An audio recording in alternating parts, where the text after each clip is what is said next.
In at number 5 we have the King Opera House. The King Opera House in Van Buren was built in the late 19th century, but didn't get famous from the shows it hosted or its beautiful interior, but instead the Opera House is noted for its connection to a murder, and there are rumors that it is haunted by the murdered actor. It all began with actor Charles Tolson, who was the owner of the Tolson Stock Company, which was a traveling acting troupe. The troupe had just finished a week of performances at the King Opera House in September 1903, and they were headed out of town to go to another performance. They headed to the train station, and when Tolson made his way to the ticket window, someone called out his name. Dr. William Parman, a well-known local doctor, emerged and shot Tolson with his revolver. Tolson was shot in the hip and the chest, and he was taken to the Fort Smith Hospital, but it was too late, and he died from his injuries. Dr. Parchman's motive for the incident was that he believed his 17-year-old daughter was in love with Tolson, was planning on running away with him, even though Tolson was married and his wife was a member of the acting troupe. Tolson knew Dr. Parchman and his daughter Allie, but there was no proof that he had any intention of eloping with the girl. Parchman was acting based on the information given to him by a vinegar salesman who may have had an interest in the young girl. Parchman was found not guilty of the murder despite there being multiple witnesses. Interestingly, both Allie and the vinegar salesman left town and were not present for the trial. It's said that Tolson's ghost haunts the King Opera House, which was the location of his last performance. Today, the Opera House is a contributing property to the Van Buren Historic District, listed on the National Register of Historic Places. It isn't currently open to the public, but is available to be rented out. In at number 4 we have Toltec Mounds. The Toltec Mounds is a famous historical site in Arkansas and is a National Historic Landmark, one of 4 in the Arkansas State Park system, and this park is the largest and most complex mound site in the state. Arkansas was once the home of a group of people referred to as the Plum Bayou culture by archaeologists and historians. Their existence in the area is a bit of a mystery. These people were not related to the Toltec tribes from Mexico, despite the site's name. The Plum Bayou culture also cannot be traced to any other group of people living in the area when the tribe was active. A total of 18 mounds have been identified in the area, all built between 650 and 1050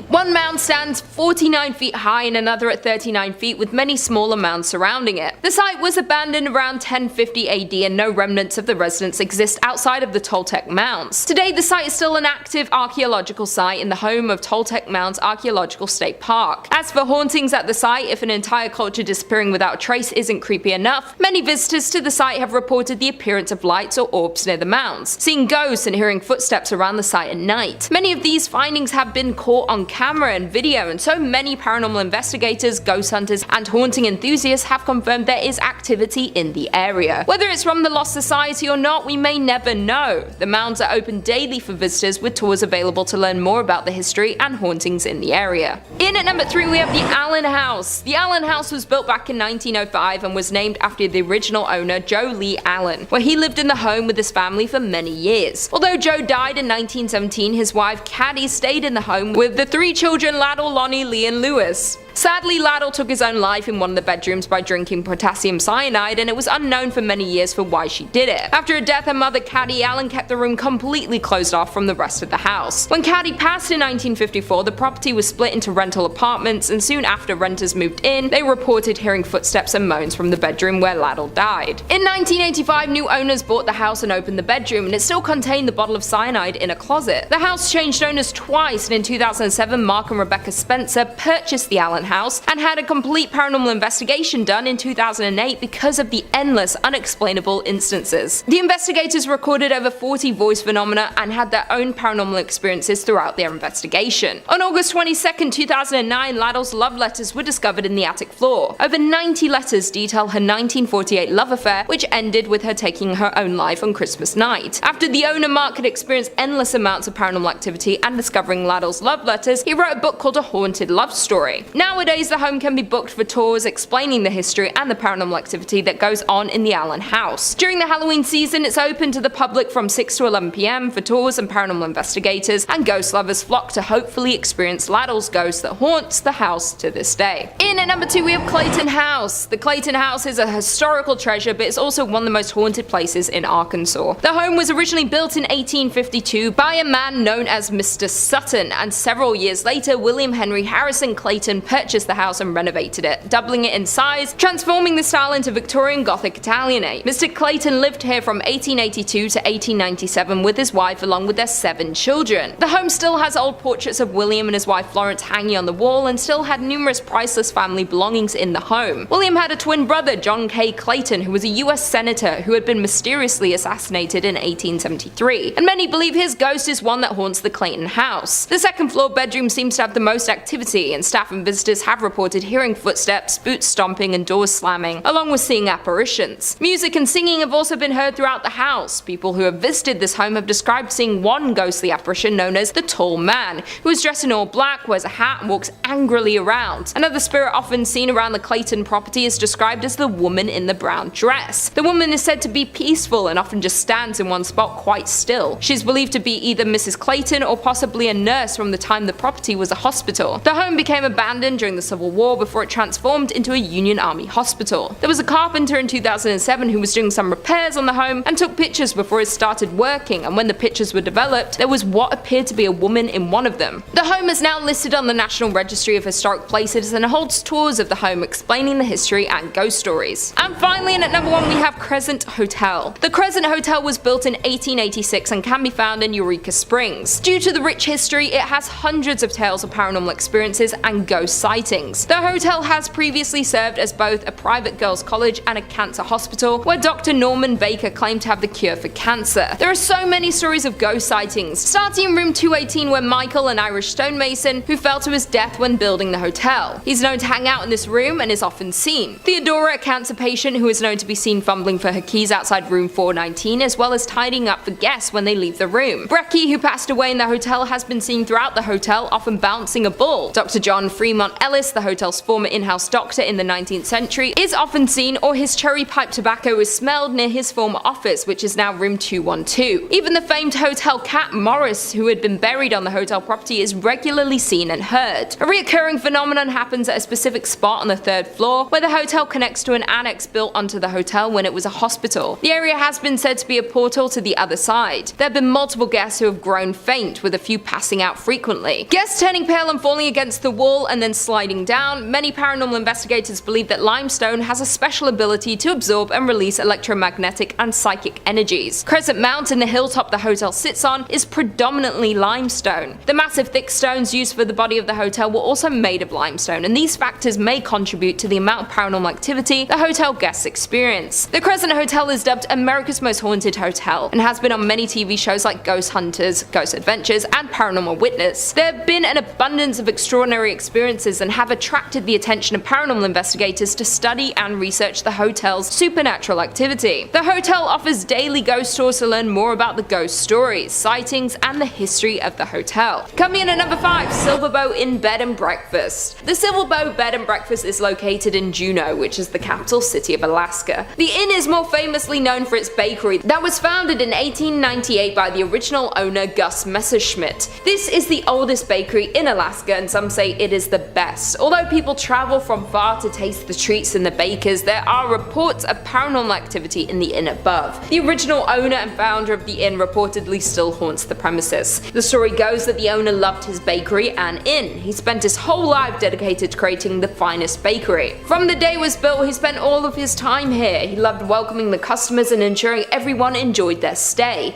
Inevitably, having spent all of his time at the inn, he was here when he passed away in 1938. He was so dedicated in life, it seems his soul was tethered to the place in death. Since he passed away, guests of the bakery and inn have reported a lot of paranormal activity. The most commonly reported sighting is of Gus opening his shop early in the morning. People have seen a figure matching his description walking around the halls as he once did to prepare for his day. This is not the only thing that guests have noticed. Some people have reported knocking on their bathroom door. When they go to investigate who it is, there is no one there, but they have a feeling of being watched. Many believe this is Gus checking up on the guests. He also wanted to ensure everyone staying there was happy, and people believe this is a sign that he's still checking in on the guests today. Coming in at number 4, the Hotel Captain Cook. The Hotel Captain Cook, located in Anchorage, is notorious for its paranormal spirit, which has been nicknamed the White Lady. People often take ghost tours of the hotel, hopeful of a chance to meet this famous spirit. Although the origins of the ghost are mostly unknown, from her behavior it appears she passed away in the women's bathroom,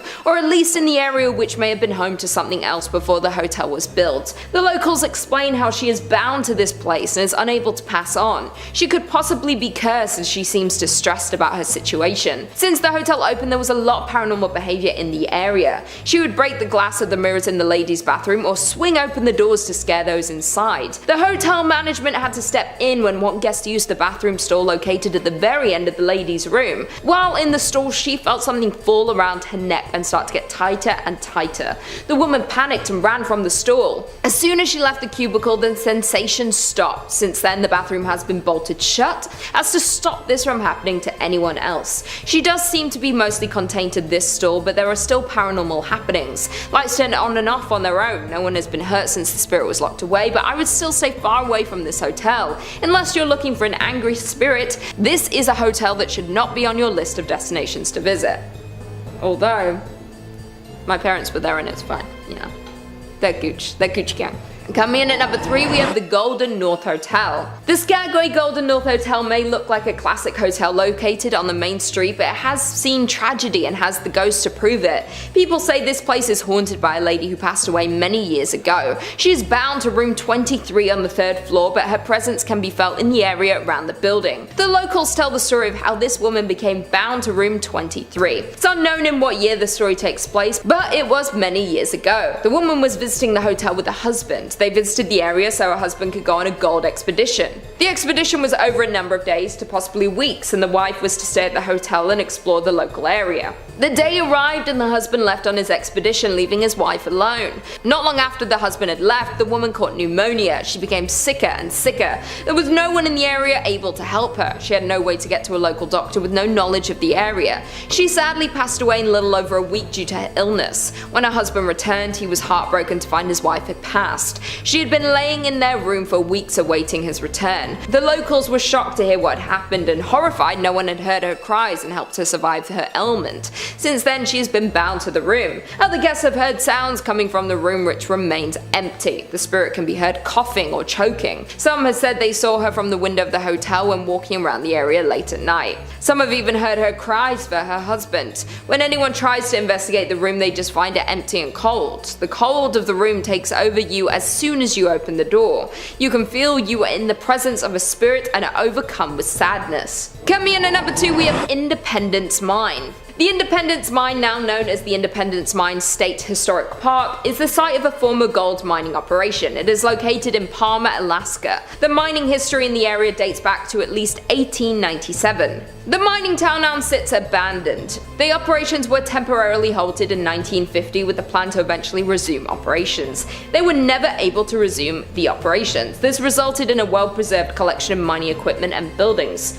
Although weather has taken its toll, many of the buildings still stand today. As we know, with many mines, there are often accidents due to the dangerous nature of the work. Parts of the mine would often collapse. The mine is now a big tourist site as a look into the life and work of miners in 1897.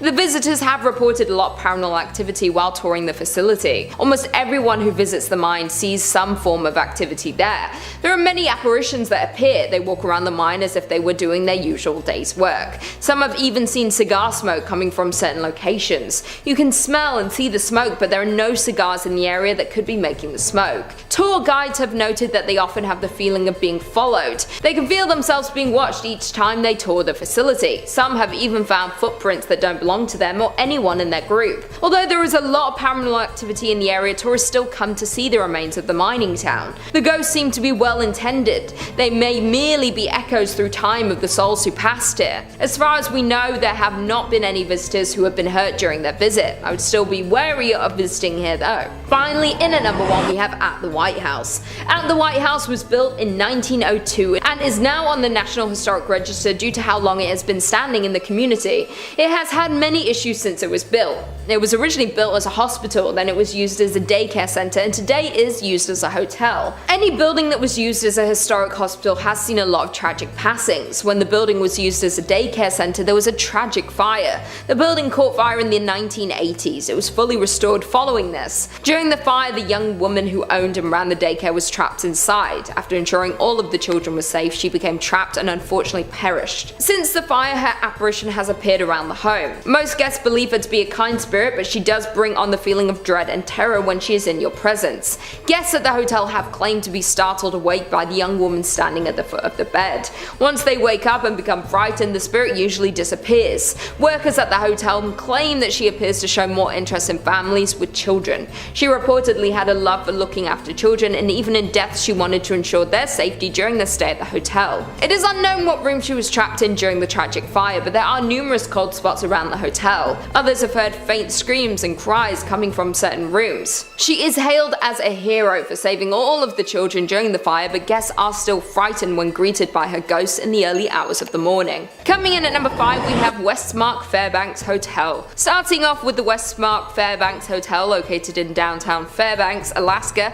this is considered to be the finest hotel in Fairbanks. It was built by the former governor Walter Hickel in 1987, but has gone through some transformations over the years, but is still considered to be a go-to stay for couples, families, and business professionals. Not only is it a hub for tourists to stay, it also intrigues paranormal investigators who believe this hotel is indeed haunted. According to locals around the area, they have claimed to see an apparition-like figure that resembles a huge man that spends the night in room 277. He likes to make himself known by pushing the beds, poking guests in the shoulder, and even ruffling up the carpets in the room. Another ghost that is often seen at the hotel is that of a little girl who is seen roaming up and down the hallways, and sometimes she is heard laughing. Also, an apparition of a male often appears in the elevator or walks around the main entrance of the hotel. Guests who have stayed at the hotel have also claimed to have seen doors opening and closing on their own. Many paranormal investigators and enthusiasts are currently exploring this so-called haunted hotel, so more about their findings should come out in the near future. So if you plan on exploring this haunted hotel, please proceed with caution and get on the internet and share your findings to other ghost enthusiasts. Coming in at number 4, we have Gakona Lodge and Trading Post. Gakona Lodge and Trading Post is located in the Cooper River Valley in south central Alaska and is the oldest roadhouse in operation in the whole state, so you know that it has a lot of history and stories from locals and people who've stayed at the lodge. Jim Doyle built the lodge, an ice house and a storage shed, in 1904 and was named Doyle's Roadhouse. The original building still exists on the property today but are no longer in use. Before selling the lodge in 1912, there are rumors that a notorious serial killer known as the Blueberry Kid even stayed at the lodge. Between the selling of the lodge in 1912 to about 1920, the lodge went through many different owners until a Norwegian man and his wife bought it, until selling it once again in 1976 to Jerry and Barbara Strang, who were among the first owners to report paranormal activity on the property. Barbara had a strange event happen when some of the kitchen workers had actually tried to contact a spirit in the lodge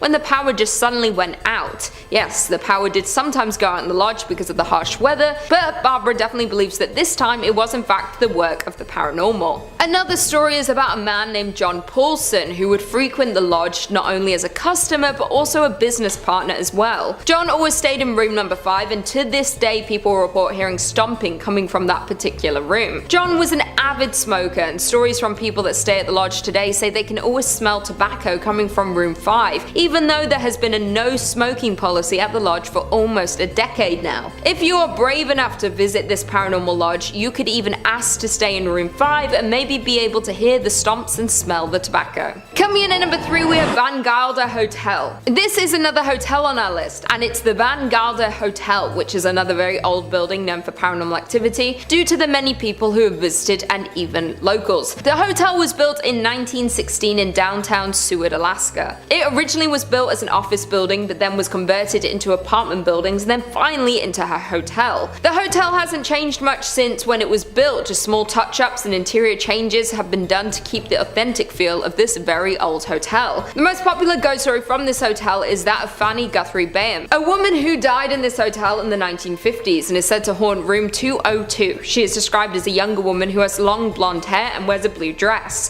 Fanny is one of many ghosts that haunt the hotel, but the only one that can actually be identified. It is believed that Fanny was on the head by her drunk husband one night, and she still roams this hotel to this day. An eyewitness account who was staying at the hotel in 2001 remembers that one night at 1:21 AM, she was awoken to the whole building shaking and heard someone running up and down the stairs. The guest then asks a worker at the hotel if there was just an earthquake, to which the worker told her no. The customer had actually experienced the ghost of Fanny reliving her murder. Along with Fanny, there have been sightings of a lone, unidentifiable man who is said to appear only as wisps and orbs, as well as sightings of 2 men wearing bowler hats and can be seen standing behind the front desk, and also 3 children can be seen running from room to room, giggling when there are no guests staying at the hotel. If I were you, I would avoid staying at this place at all costs. Wish I knew where this hotel was. I stayed at a hotel in Seward, Alaska with my family once, and we had a weird situation, but it was just us. We were just the weird ones. We went fishing, we were fishing all day,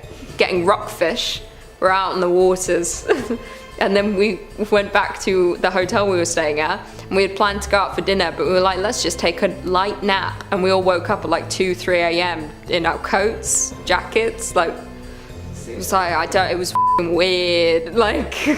Coming in at number 2, we have Tonsina River Lodge. Next on this list is the Tonsina River Lodge, which is located in Tonsino, Alaska, and is part of the Copper River Valley area. The lodge is considered to be the centerpiece of Tonsina Valley. Originally named the Donaldson Roadhouse, it was built by Jim Donaldson in the 1900s, and then later in 1902, Jake Nafstad and Fred A. Martin added onto the main roadhouse building and ultimately changed the name to the Tonsina Roadhouse. It would later go under another name change, the Upper Tonsina Roadhouse, and underwent some more accommodations which could house up to 60 guests. This hotel is very historic and actually was once a brothel before it had eventually become the Tonsina River Lodge. The most popular ghost in the lodge is Charlie, who had been seen by many different workers at the lodge as well as tourists staying there. There are a few different stories of what happened to Charlie, one being that he was wanted for murder in Canada and went on the run. When authorities caught up to him, he resisted arrest and was shot and died in room 18. Another account says that Charlie got rejected from his love interest and having nothing to live for, he ended up taking his own life in room 18.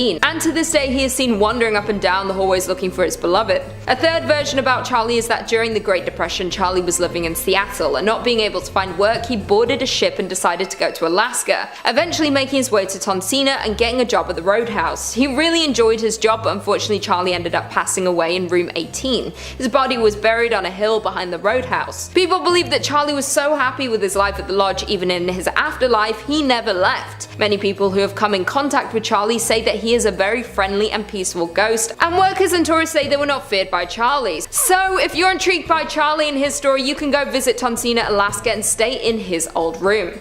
And finally, coming in at number 1, Hilton Anchorage Hotel. The Hilton Anchorage Hotel is considered to be a very famous place in the United States. Located in downtown Anchorage in 1916, it was first owned by Frank Reed. Many ghosts have come to stay in this hotel since the gold rush and have never left. One ghost that frequents the hotel is the first chief of police in Anchorage, who often is seen in the night hours around the hotel. The story says that he was shot during the Prohibition days with his own in the alleyway of the hotel, and was then dragged into the hotel to try to recover from his wounds, but would soon pass away there. Another ghost that is often seen roaming the hotel is a bride. Many visitors have seen her tall silhouette, dressed in white in dark hallways and mirrors throughout the hotel during the evening hours, as well as the ghost of a little boy roaming the halls of the hotel. Guests who have stayed at the hotel have reported frequent ghost sightings in various rooms such as 217, 215, 205 and 202. Over the many years there have been so many ghost sightings at this particular hotel that the hotel even keeps a log at the front desk of all the eerie experiences that have happened to guests and workers. The hotel has truly survived the test of time after going through the 9.2 magnitude Good Friday earthquake in 1964, which is said to be the most powerful recorded earthquake in North America and the second in all of the world. But soon after this is when the paranormal accounts started flooding in. Even through all the tragedy that downtown Anchorage has gone through, this hotel has stood its ground, and in 2016 this hotel celebrated 100 years of business. Coming in at number 5, we have William A. Irvin. During the fall season, the ship has haunted tours with actors, but the ship really is haunted. The haunted ship began in Duluth in 1992. Before the haunted ship started, the William A. Irvin was open for regular boat tours during the month of October. Historically, this month was really slow, and the DECC needed a way to generate more revenue during this quiet month. Having heard about a failed attempt by Cleveland's William G. Mather trying to become a haunted ship, the DECC decided to try their own hands at a haunted attraction. The William A. Irvin partnered up with UMD to give the school's drama department some experience on production and acting. Needless to say, their attempt was a huge success. More than 2 decades later, the haunted ship is the peak of the Irvin's yearly business. The most common sighting that employees relate is that a lady in white has been seen walking around the ship, noticeably. She is usually up on deck and is dressed in period clothing. Nobody has ever been able to identify who she is or why she is tied to the vessel. There is also said to be a former captain who is still overseeing his ship. He is most often seen in the captain's chair and is said to be angry that the ship remains in dock and is no longer seaworthy. There are another 2 men haunting the ship. One sticks to the front of the ship and apparently does not understand what has happened to him, while the other sticks to the rear of the ship and has confirmed that he died after falling from a ladder. The family of the second man has come forward and said the story surrounding his death was always suspicious and they were denied a claim to his pension. In at number 4 we have Enger Tower. The 82-year-old watchtower can be found right in the middle of Enger Park. The tower was built in 1939 and looks over the Duluth Harbor, being known as one of the most well-known haunted places in Minnesota, and for good reason. The tower is 531 feet above Lake Superior and is built of bluestone from local sources. Enger Tower was first dedicated by Crown Prince Olav and Crown Princess Martha of Norway on June 15th. It was built as a tribute to businessman Bert Enger, who passed away in 1931. The dedication was in honor of Bert Enger, native of Norway who came to this country and became a successful furniture dealer. At the time of his death, Mr. Enger donated 2/3 of his estate to the city of Duluth. This included the land known as Enger Hill, which along with Enger Tower is also the home of Enger Park and Enger Golf Course. The tower can be seen almost anywhere throughout the city and has since been restored. There is a local legend that a man took his own life in 1948 by jumping off the 5th level of Enger Tower. They say his body has been found hours later but was never identified. That being said, there are numerous ghost stories of visitors seeing a man on the 5th floor of the tower before entering, but when they reach the top, he is gone. Coming in at number 3 we have Van Dusen Mansion. In 1892, grain baron George Van Dusen built a monumental mansion for his family. With 12,000 square feet, 10 fireplaces, a turret, and a $45,000 price tag,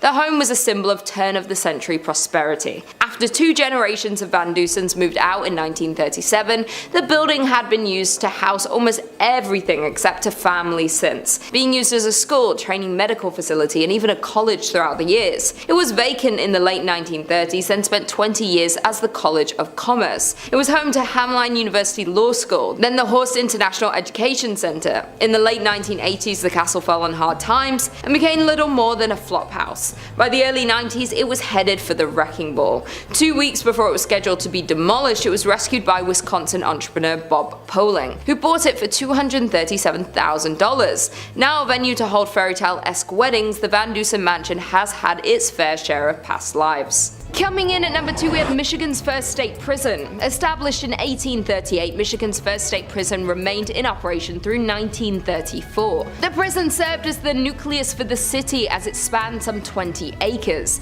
Over the years it relocated and at one point became the largest walled prison in the world with around 6,000 inmates. In 1952, in response to poor medical care, brutality from the guards and bad food, 2 maximum security prisoners took hold of a guard and used his keys to release other inmates. A days-long riot ensued, resulting in 9 guards being held hostage. Additionally, the riot resulted in the deaths of several inmates and guards before it was extinguished by the National Guard. The inmates fought for and won a list of 11 demands for reform. Today, the old prison has become the Armory Arts Village, a residence and studio for local artisans. Apartments are very contemporary and halls are covered with artwork. In spite of its modern renovations and freshly painted walls, though, rumors persist of its haunting.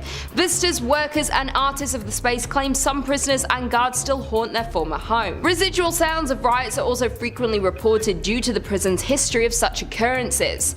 Judy Krasnow, an employee at the renovated Arts Village, hosts daytime historic tours of the prison, so a visitor can see the hauntings for themselves. She is also a resident of the prison and lives on site. She has confessed she believes her apartment, which was once a series of prison cells, has ghosts. Furthermore, Judy is not the only resident who believes that. Even though the upper floors have undergone renovations, the underground section that holds solitary confinement remains structurally intact. Although cells have been removed, there is intensity in this area that cannot be denied. And finally, in at number 1 we have the Whitney Restaurant. Located on Woodward Avenue, Restaurant Whitney was the former mansion home of David Whitney. David was one of the Midwest's wealthiest lumber barons at the turn of the century, and he built this magnificent 21,000 square foot home in 1894. The mansion was restored in the mid-1980s, and since then reports of unexplained paranormal activities have been reported, such as shadow figures have been seen on the second floor, disembodied voices have been heard, and other strange phenomena have occurred. It is known that the mansion is haunted by Whitney and his first wife Flora. Flora always wanted to live in a mansion but died before the home was finished, leaving Whitney to raise their 4 children. A year after Flora's death, Whitney married her sister Sarah, leaving Flora's ghost to forever live in distress. The paranormal activity within the restaurant is not for the faint-hearted, as there have been reports of the elevator travelling between floors on its own with no one inside to operate it. Furthermore, ghosts have been witnessed on the upper floors, with one staff member seeing an older man looking out the window. The staff member approached the man asking him to leave, and right before the staff's eyes, the man vanishes into the floor. Other reports include noises that sound like silverware and kitchenware being handled and or stacked, and table settings keep getting moved around by some unseen presence. The outhouse is said to be the most haunted part of the property. It was originally built for Whitney's slaves and has been largely untouched for years, mostly due to the fear of paranormal. Inside the outhouse is a dining table that is set for the afternoon tea and has been untouched for as long as anyone can remember. Today is still perfectly set but covered in a thick layer of dust, adding to the ghostly atmosphere. The outhouse has no electricity, so sits in the darkness at night. A tour guide who once worked at the Whitney insisted that the building was haunted for his experiences working there. The worker claims a group of dolls vanished from a room inside the building. Also, the worker has reported hearing his name being called from an empty area of the building. The Whitney Mansion is an elegant and beautiful property but has high body counts, a haunting history, and plenty of supernatural sightings still happening today. Kicking off the list at number 5, the Landmark Inn. Located in the Upper Peninsula of Michigan, right around Lake Superior, you'll find the Landmark Inn. Yeah, nice and cute and cozy. Come on in, take your coat off, stay a while. This fancy hotel was originally built in 1930 as a luxury accommodation for wealthy business owners from all around the United States. Sounds like a good time. Let's gather, let's talk shop around candles. These business owners would visit the Landmark to check on their business interests, all that good stuff. Though for its 100 years being open to guests, the hotel has had multiple reports of, you guessed it, ghosts and paranormal activity. It's so common at the Landmark Inn that the ghost hunters and paranormal investigators, they make trips out to the hotel quite often just to check in and be like, hey, how's it going? And they put on their gadgets and they just check in on them. They can rely on them. The hotel's 6th floor is home to one of the saddest stories the hotel has ever seen. This story takes place in the 1930s when the hotel was a new, lively social and cultural center in town. The story revolves around a ship worker who fell in love with a local librarian and conducted their love affair in the Lilac Room. Yeah, of all places, of course, let's go meet the Lilac Room. Sounds beautiful. And that was where the man was staying. Perfect place to meet. The couple was said to have a planned wedding upon his return from the last voyage on the sometimes treacherous Lake Superior. Unfortunately, their love affair ended in tragedy when his ship met with a storm and sank to the bottom of a lake. He never returned to the shore, and the librarian mourned the man in said Lilac Room, eventually dying herself of a broken heart. The heartbreaking story comes with many reports of the Lilac Room now being haunted. Yeah, rightfully so, as a large number of guests has reported hearing cries and whispers from a female. The female is also seen by many guests and workers on the 6th floor near the Lilac Room, crying and mourning for her loved one. A less romantic story that is associated with the hotel goes back to when it was even finished being built. During construction, a man ended the life of his girlfriend due to anger and jealousy, and this took place right after she told him about her past boyfriends and their relationship history, just normal stuff that he flipped out on, just a monster. And since the hotel was still being built, to conceal the evidence, the man buried her in the unfinished basement. Just horrible stuff. You knew I was going there and you're like, oh, please don't. To this day, decades later, visitors and employees report hearing cries from that basement, and some report hearing whispers from a female voice asking for them to find her body. I just got goosebumps. That's real goosebumps. No matter how much time goes by, these two women, heartbroken for different reasons, still haunt said hotel today. Number 4, Michigan Bell Telephone Building. The Bell Telephone Building can be found in downtown Grand Rapids. It's known from the legend that the building is haunted by 2 ghosts. It's always 2, eh? Always gotta have pairs.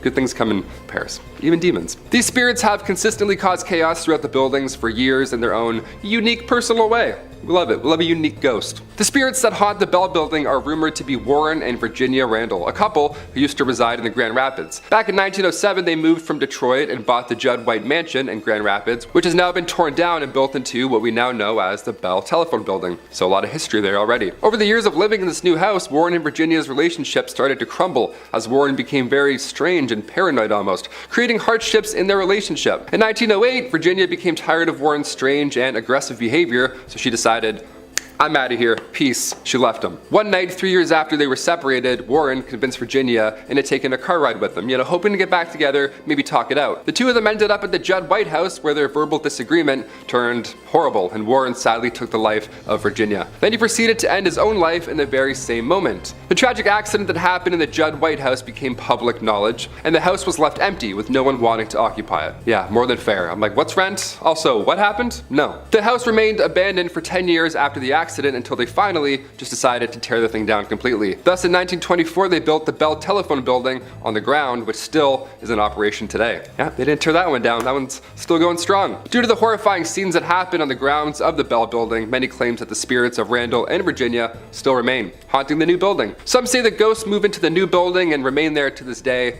I mean, I think that's possible. Ghosts like to move. They can go through walls. They can probably relocate. Through the years of operation in the office building, visitors and employees all report being harassed by strange late-night calls, which have been traced back to be coming from inside of the building itself. Yeah, inside the house. You guessed it. It's upstairs. That's so scary. Due to this and the strange, eerie feelings that the employees feel while they're even working, it's safe to say Randall and Virginia may remain on the grounds. Most likely. They're definitely there. It sounds like they're there. They're for sure there. Number 2, the Lizzie Borden House. This quaint bed and breakfast located at 232nd Street is home to one of America's most haunted and mysterious homes. The Lizzie Borden House gets its haunt from an unsolved murder of Lizzie Borden in 1892. One of the most infamous true crime figures known for her murdering of her father and stepmother with several blows to the head with a hatchet. Oof, ouch. Although acquitted, the killings remain unsolved to this day. This case earned notoriety and much that the popular local children's rhyme had been linked to this death. Lizzie Borden took an axe and gave her mother 40 whacks. When she saw what she had done, she gave her father 41. That is horrible. On August 4th, 1892, Lizzie's stepmother of 27 was struck 19 times while her father Andrew was hit 11. Although Lizzie Borden was acquitted and found not guilty, the dark history draws in crowds every night for its nightly tour of the premises. The Lizzie Borden room, the infamous room where all of the murders took place, is the most requested and most popular for paranormal overnighters. And not only can you enjoy a lovely inclusive breakfast to yourself, but the nightly house tour, ghost tour, and ghost hunt attracts fans of horror every night of the year. Yeah, that's terrifying. And there's a jingle to it. I don't like that at all. And coming in at number 1, the Salem Witch Trials. We can't talk about haunted places in Massachusetts if we're not going to bring up the witch trials. And I'm not talking about Sabrina the Teenage Witches or anything of cute of that nature. These famously documented witch trials need no introduction, and unfortunately lays way to one of the most horrific events based in truth. The site of mass hysteria and hangings of supposed witches took place here and occurred in colonial Massachusetts between 1692 and 1693. More than 200 people were accused of practicing witchcraft, or better known back then as the devil's magic, and 20 were ultimately executed. Eventually, the colony admitted the trials were a mistake and compensated the families of those convicted. Okay, yeah, sorry. I just thought when you sneezed, you didn't say bless you, so I already don't like you, so I figured you were a witch. I'm really sorry. Since then, the story of the trials has become famous in paranoia and injustice, and it continues to baffle researchers to this day. We all know the famous play written by American playwright Arthur Miller in 1953, The Crucible, depicting the mass hysteria and drama during these trials. This was the perfect time if you didn't like someone that a strategic and untimely sinister accusation conversation led to the demise of thy neighbor. I saw Sarah Good with the devil. I saw Goody Osborne with the devil. Who else don't I like? I saw Bridget Bishop with the devil. Abigail. End of Act 1. Since the start of the trials and hysteria in North America, other European countries shortly followed with their own mass witch hunts, resulting in somewhere between 40,000 and 60,000 tried and executed for witchcraft. That's a lot of broomsticks. The Salem Witch Trials of Salem, Massachusetts is still one of the world's biggest hotspots for mystery and paranormal story. Number 5. Hockomock Swamp. Already sounds pretty scary in itself. Something about swamps, you know what I mean? During the 17th century, the Hockomock Swamp was used as a fortress by the Wampanoag people, the predominant band of natives in the area, against invasion by the early British settlers. It played a landscape role in King Philip's War as a strategic base of which to launch assaults with nearby English settlements. During the 18th and 19th centuries, settlers deemed the swamp to be useless, barren land, and it didn't really do much besides sit there and just kind of take up space. They attempted to drain it and convert it into a profitable farmland, however, nothing really grew. The natives of the region placed a much higher value on the swamp, however, for centuries. The first people had relied on hunting food there, riddled with fauna, and the swamp had gained an important legend and folklore among them as being a place where many things meet. They named it Hockomock, the Algonquin term meaning place where spirits dwell, and that's exactly what people say they do. Dwell there. What makes this swamp so haunted is the different purposes it was used for. A cesspool for bones of the fallen. Some places are just more susceptible to violence and death over the years, and that reputation of spirits lingering is what's so heavy and cold about this location. Much of the swamp served a dual purpose as a sacred burial ground as well. The Hockomock is occasionally referred to as the home of the Hobomok. The Wampanoag people worshipped and feared Hobomok, the chief deity of death and disease. Hobomok, composed of human souls of the dead, was known to congregate in areas like the Hockomock Swamp. Thus the term and lore stuck. Yep, just a giant mud monster swallowing souls. Charming. There are many stories and legends that have become associated with this swamp and are even connected to the number 1 on my list. It remains a place of mystery and fear and apparently good frog catching. Number 4. Lowell Cemetery. Lowell Cemetery is a cemetery located in Lowell, Massachusetts. Founded in 1841 and located on the banks of the Concord River, the cemetery is one of the oldest garden cemeteries in the country, making it a perfect place for violence and an eternity of soul searching. Many of Lowell's wealthy industrialists are buried here under lavish Victorian tombstones. Visitors have claimed that this is one of Massachusetts' most haunted cemeteries. What makes a haunted cemetery more haunted than another haunted cemetery, you know?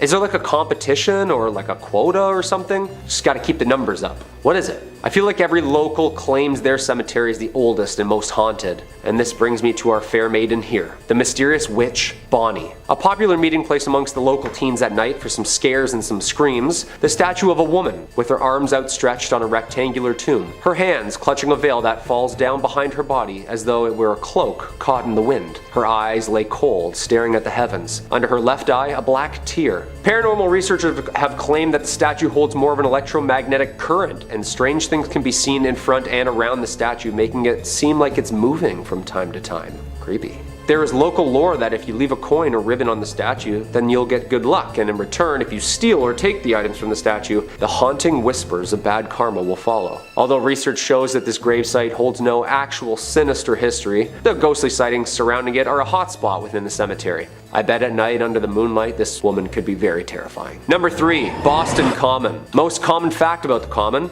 one of the most haunted places in Boston. That rhymed really weird, didn't it? If you're out for a walk and feel the need to brush up on your American history, then you can be sure to either see the ladies by the trees or the Patriot men rushing the battlefront. Well, what's left behind from them at least. The Boston Common had a multi-purpose identity through the centuries. Originally as a farm and then trading grounds for the British and American military, the Common was used as a camp during the American Revolutionary War. 20 minutes to load these old muskets and a lot of people dying. It was also used for public hangings up until 1817, most of which were from the large oaks, which were eventually all replaced with gallows in 1769. These grounds held weight during the witch trials and made a perfect open concept park that a spectacle could be enjoyed at. These people were sick. This place has seen its fair share of violence. The 350-year-old park is full of graves, ghosts, and gallows. It's almost impossible to know just how many bodies lay underneath the park, like a cesspool of unmarked graves from many different eras. Most buried here were low class, sick, or died in battle. Oh, and of course were hanged in front of the public. This place is home to many dark shadows, cold spots, and the occasional smell of gunpowder. Next time you're in Boston, swing by one of America's oldest and fullest cemeteries and see if you can see anything for yourself. Number 2.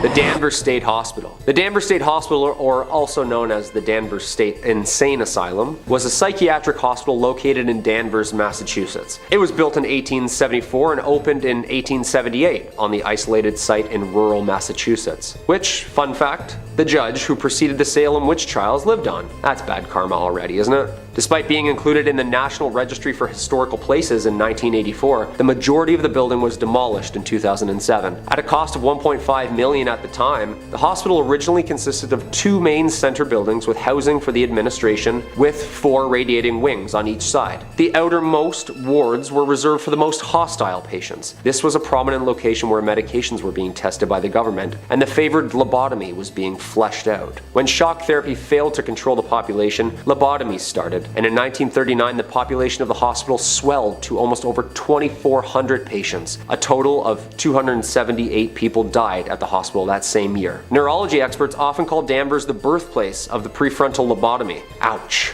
Visitors to the hospital during these years reported lobotomy patients wandering around staring blankly at nothing, unaware of who they were or what they were doing. Large budget cuts in the 60s played a major role in the progression of closing the Danvers State Hospital, and with nicknames like Hell Hill Hospital and Lunatic Asylum, the hospital began slowly closing its facilities by 1985. The original hospital wards were closed and abandoned soon after. During the 80s, reports began to filter out of the hospital about missing teenage patients. The stories of ghostly figures and shadows in the windows were thriving. Are the ghosts of the lobotomized patients still aimlessly walking the realms of this now demolished hospital? What do you think? And number 1, the Bridgewater Triangle. Just a couple miles south of Boston is one of the most interesting and bizarre places in Massachusetts. I chose this as the number 1 spot due to not only the paranormal ghostly figures that have been seen across the vast plains, but 200 miles of connected weird events. That will definitely catch our attention. It's named from the triangle shape. The paranormal events and phenomenon that occurs within these mapped lines includes as many as orbs, UFOs, Bigfoots, fairies, skinwalkers, alien hybrids, you name it, it's there. Well, possibly there. The towns of Raynham, Brockton, Norton, and Taunton are all subject to a universal head scratcher. In the 70s, there of course was a surge of UFO witnesses, at the same time several Bigfoot. Huh, that's interesting. Massachusetts just keeps getting stranger and stranger, doesn't it? Huge humanoid creatures, motherships, and landed UFOs have also been spotted and reported within this 200 square foot mile radius. Do you think this place is like a Skinwalker Ranch type of place? Maybe some motherships are trying to just reconnect with the Wi-Fi upstairs? I don't know.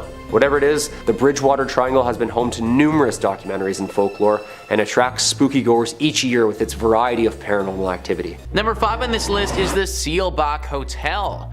Seelbach Hotel is located in the heart of Louisville and has been there for quite some time. Virginia Travel Tips says, in 1905 the Seelbach Hotel in Louisville opened its doors. For more than a century, this exquisite historic hotel has functioned as one of Kentucky's most important historical landmarks. The hotel, on the other hand, is notorious for its ghostly activity. Patricia Wilson, the Lady in Blue, is one of the hotel's most famous sightings. She was a woman who had recently divorced her spouse and intended to meet him later at Seelbach to try and work out their differences. Unfortunately, her husband died in a car accident and never showed up. She was devastated by the loss and she died not long after that. As a result, guests notice a woman in a blue outfit strolling around the hotel. Other ghosts have been reported at the hotel, and they include a woman dressed in old, worn-out clothing who was approached by a staff member attempting to communicate with her, but then she disappeared. Most of the encounters with this woman have been tame, but there have been some that have gotten quite aggressive. Some teenagers were apparently making fun of her or doing something that they shouldn't have been doing, and she responded by literally clawing and scratching at one of them, leaving horrible marks behind. The victim also said that it felt as if she crawled into his brain and told him horrible secrets about himself that he'll never be able to forget. A hotel like this is supposed to be nice and relaxing, but based on what I've read, I don't know if that's going to be the experience you get at Seelbach. Number 4 on this list is the Talbott Tavern. Really too bad that this place is haunted, because it would have been a pretty nice spot to get a brew if it wasn't. Virginia Travel Tips says, built in 1778, the Talbott Tavern is located in Bardstown, Kentucky. Currently, the Haunted Kentucky Tavern serves as both a restaurant and a 5-room B&B, and it's known for being haunted. A former accountant recalls coming across a man in a long coat strolling across the top floor. He then turned to face her and began laughing uncontrollably. Another famous hotel resident was the lady in white who forced a couple to flee the hotel in the middle of the night since she was hovering over them while sleeping. Many workers and visitors to the residence have related accounts such as orbs floating around the rooms, flashes of lights without cameras being seen, objects moving on their own, and doors opening and closing when no one's in the building. I, for one, am not trying to wake up to a ghost just hovering over me, guys.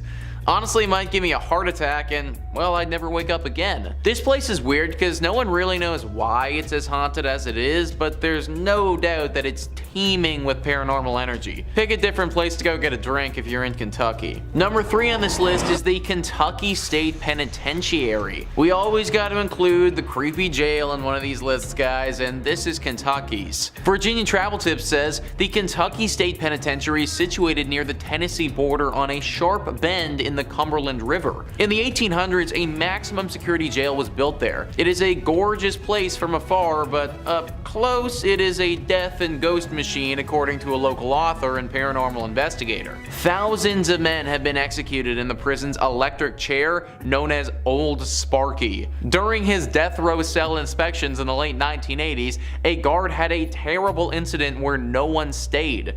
He was greeted by a prisoner who was reading the Bible. When he returned to his office, he asked about the prisoner's meal, only to discover that no one was in that cell. When he returned to the cell, he discovered that it was empty except for a small Bible on the floor. Yeah, kinda weird. More strange occurrences were recorded around the institution, with many reporting seeing a reflection of an inmate who attempted to shock them. Okay, so honestly guys, I want to take this as seriously as possible, but Old Sparky? Like, imagine dying in a thing called Old Sparky. Like, I think it's meant to electrocute people, but why does the killing chair sound so cute? Kinda sounds like something that you name your dog, not a murder weapon. Anyways, Old Sparky has certainly done its job though, and now the place is super haunted. Most of the prisons we talk about on this channel you can go visit if you like, because they're all typically abandoned. That's not the case with this one though. The Kentucky State Penitentiary is still fully operational and has tons of prisoners in it. Not only do these people have to chill in jail, but it just so happens that their jail is also haunted. Number 2 on this list is Mammoth Cave. So we actually spoke about Mammoth Cave on this channel before in our series about top 5 terrifying caves where evil awaits, so if that interests you, then go check it out. It made that list because it was super haunted, and naturally it has to make this one as well. It is, as you'd expect, located in Kentucky. It is the biggest cave in the state by far, which is why it's named Mammoth Cave. Most of the cave has been unexplored, which is kind of nuts considering we've already seen about 400 miles of it up until this point. This has been an area of interest to people for thousands of years. Back 4,000 years ago, it's believed that people used this cave to bury their dead. This was the first encounter this cavern saw of death, but it definitely wasn't the last. After the War of 1812, these caves were sold off and used as a place to mine salt. The workers of these mines were slaves and oftentimes were worked to death down there. After the salt had been mined, this place functioned as a spot for sick tuberculosis victims to go. Obviously, this created more death in this place and just contributed to what is a very haunted area now. Today, we get an array of ghostly apparitions popping up to people. Ghosts from all the way back 4,000 years ago have been seen, still lingering and clinging on to this cavern. People have seen the visions of slaves calling out for help and ghosts of sickly individuals as well. H.P. Lovecraft, one of the most famous fantasy horror writers, was inspired by this cave. Anything that inspired that guy is probably a spot that you want to avoid. And finally, number 1 on this list is Nada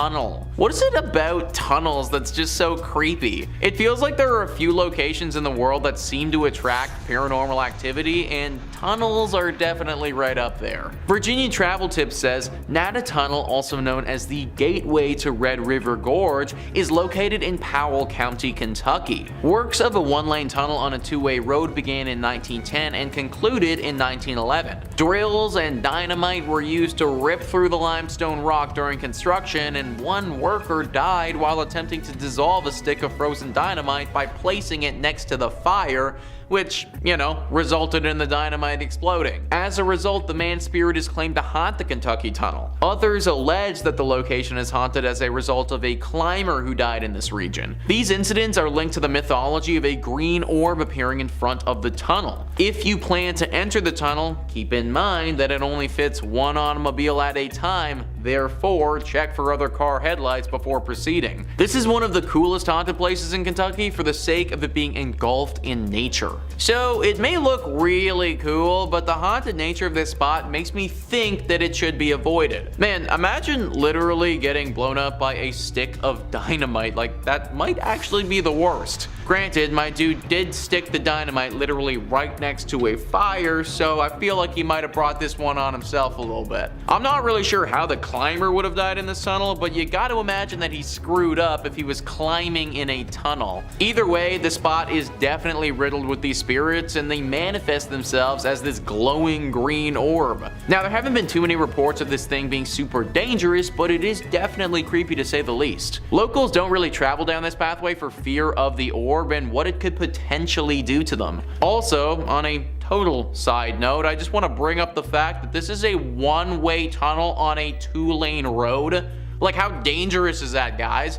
What if it's foggy or something and I can't see all the way down the tunnel to the other car? That is literally the dumbest road design I have ever heard of. Maybe the legend was just created by the locals because they know how dangerous this freaking tunnel is. Regardless of what it is, I recommend staying away. In at number 5, we have Eldridge Hotel. The Eldridge Hotel is a historic building located in downtown Lawrence, Kansas. The building is named after Sheila Eldridge, who was a prominent anti-slavery individual who lived here in the 1800s. The building became an apartment complex in the 1970s, but there was a strong desire by the city to see it open as a hotel, and a group of investors contributed, as well as the city of Lawrence, into industrial revenue bonds to make this dream a reality. In the later 1980s, it opened as a hotel. A popular story has circulated about the hauntings in this hotel, with the locals, employees, and guests that the ghost is that of Sheila Eldridge, who haunts the halls to this day. Many claim that because the Eldridge house's original cornerstone is located in room 506, and his spirit will manifest in that room and also roam around the building. People who have stayed in this room have claimed to witness breath marks on recently cleaned mirrors, doors opening and shutting on their own, and lights turning on and off by themselves. Others claim that the hotel's elevator is also haunted by a different spirit, who is known to open and shut the elevator doors on the 5th floor. The 5th floor is said to contain a portal to the spirit world. A popular photograph was taken during the 1980s that clearly shows a ghost-like figure in the building's elevator. Many other photographers have mentioned having unexplained technical difficulties with their cameras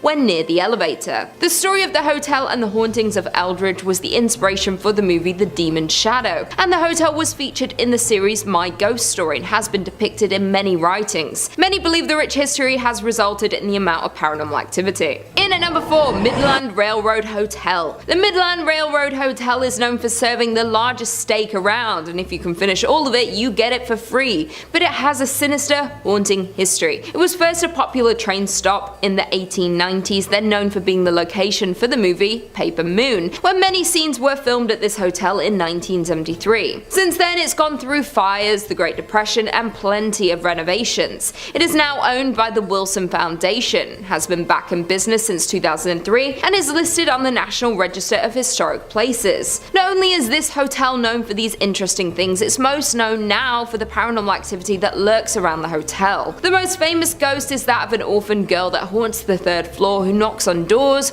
runs through the hallways, and even jumps on your bed. disappeared, leaving little footprints. A ghost hunting team has experienced this spirit and have recorded sounds of the little girl. Another third-floor room is where a sheriff was said to have been lynched, and sometimes the door is unable to be unlocked even by the master key. Ghostly figures have been seen at the top of the stairs, and things in the kitchen have flown distances suddenly without being touched by anyone. There are also many ghostly figures that are seen on the staircases, and have left many to believe that the fire that took many lives back in 1902 are the results of some of these paranormal presences. The owner of the Midland Railroad Hotel, Melinda Merrill, says that there's not one employee who hasn't seen or felt something, and you can definitely feel a presence when you enter the hotel. In at number 3 we have Hotel Josephine. The Hotel Josephine is considered by many to be the most haunted hotel in Kansas. It was built in 1890, located in the city of Holton, and is the oldest consecutive operating hotel west of the Mississippi River. The history of the hotel is rich but also very haunted. The hotel was built by A.D. Walker and was named after his daughter Josephine. When it was built, she was only 4 months old, and she attended the local elementary school and graduated Kansas University. Her graduation photo is hung in the front parlor, above the antique piano, and according to the current hotel manager, Tracer Fox,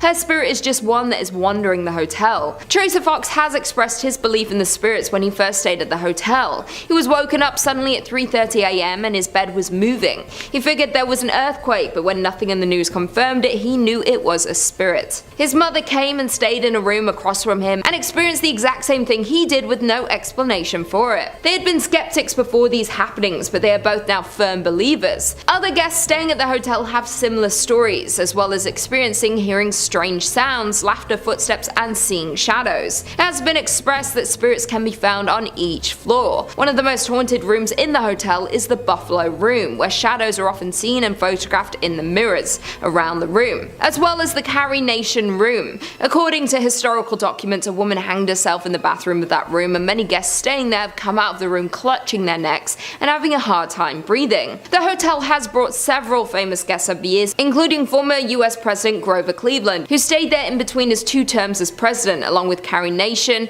Robert Louis Stevenson, Charles Curtis, Kirstie Alley, John Sullivan, Sam Raven, and Harry Langdon. Due to the amount of paranormal activity and active spirits in this hotel, the hotel hosts several paranormal and haunted events throughout the year, and many ghost hunters come to Holton to check out the more than century-old hotel. It's also been featured in many television shows, including Coast Tours of Kansas and Haunted Rooms America. Coming in at number 2 we have McInteer Villa. The McInteer Villa is one of the unusual and historic houses built in the city of Atchison. It was built in 1889 for John McInteer, a wealthy manufacturer of harnesses and saddles. He did a great deal of business with wagon trains plying the overland trails. John McInteer's first wife, Alice, died in 1892. He married his second wife, Anna Conlon, a widow with 3 sons, and after John's death in 1902, Anna continued living in the home until her death in 1916. During her ownership, the house was home to many of her relatives, with lots of children as well. Around 1925, Anna's brother, Judge Charles J. Conlon, a prominent Atchison lawyer, and his family made the villa their home. In 1952, the McInteer Villa was purchased by Miss Isabel Altus,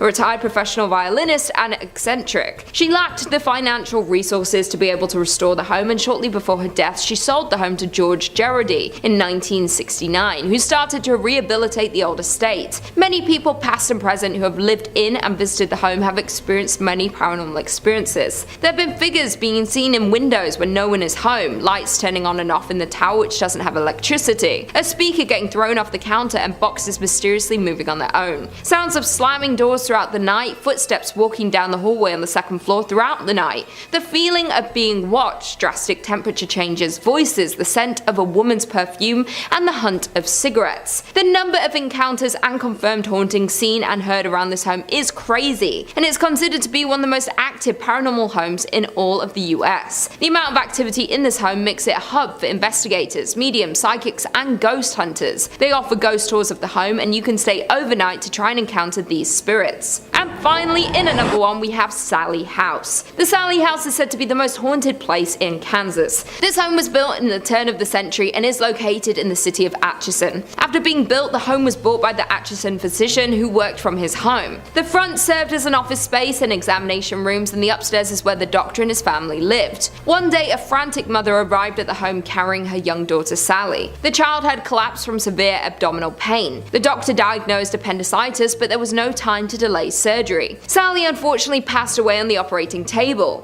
For years after, many believe Sally stayed to haunt the home, and the haunting grew infamous in 1993 when the house was rented to a young couple. It started when the couple's dog would growl at nothing and make even louder growls when near the upstairs nursery. Things began to take a violent turn when fires broke out in the house and a series of sinister attacks on the husband began. The former operating area would feel extremely cold and objects would visibly move when the young man came close. He could feel scratches on his chest and abdomen, but the ghost never attacked the wife or baby. Not only did the former residents experience the paranormal activity, but locals and other visitors of the home have experienced objects moving on their own, mysterious coldness, physical touches, video and investigative equipment that stopped working, trained guide dogs refusing to enter the nursery, and unexplained scratches or bruising on their bodies during and after their visits. Psychics have visited the home, and many have confirmed the presence of spirits in the home and have even communicated with them, and many have entered as skeptics and left believers. Due to the number of experiences in the home, it's gained a lot of media coverage from television channels including A&E, the Travel Channel, the Discovery Channel, and the Sci-Fi Channel. The home is not currently occupied but holds many guided ghost tours for both daytime and even overnight visits for the ghost lovers and paranormal investigators.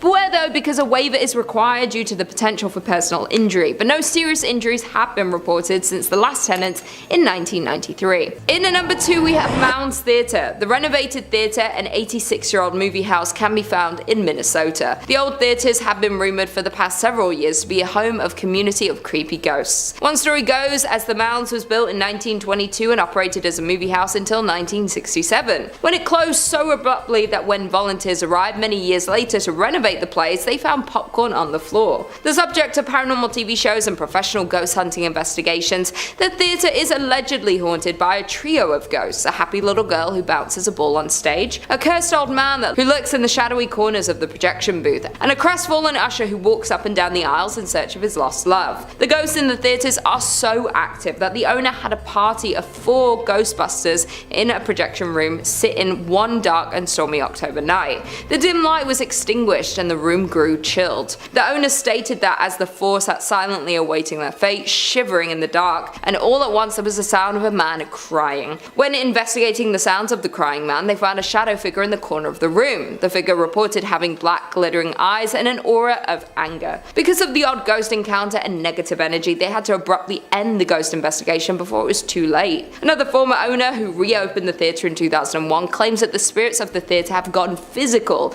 and grabbed them while they were working late at night. Some paranormal investigators have left with claw marks on their backs, but the scariest ghost of them all is considered the young girl. This is the theatre's most notorious ghost and is seen in a pink dress, often bouncing a ball on the stage. And finally, in at number 1 we have Anoka State Hospital. Located in Anoka Town is the Anoka State Hospital, which is arguably the most haunted place in Minnesota. The Anoka Hospital was the first state asylum for individuals that were deemed insane. The building was established in 1898 and opened in 1900 to admit patients from other state asylums that had become too crowded. The first 100 patients were males from St. Peter's State Hospital and were considered to be chronic incurables, men who had lost their minds due to heredity, causes, or environment. In 1906, 115 women were also transferred to the asylum from St. Peter's State Hospital. Residents were not to receive any type of treatment at this asylum, as this was the final stop for them until they passed away.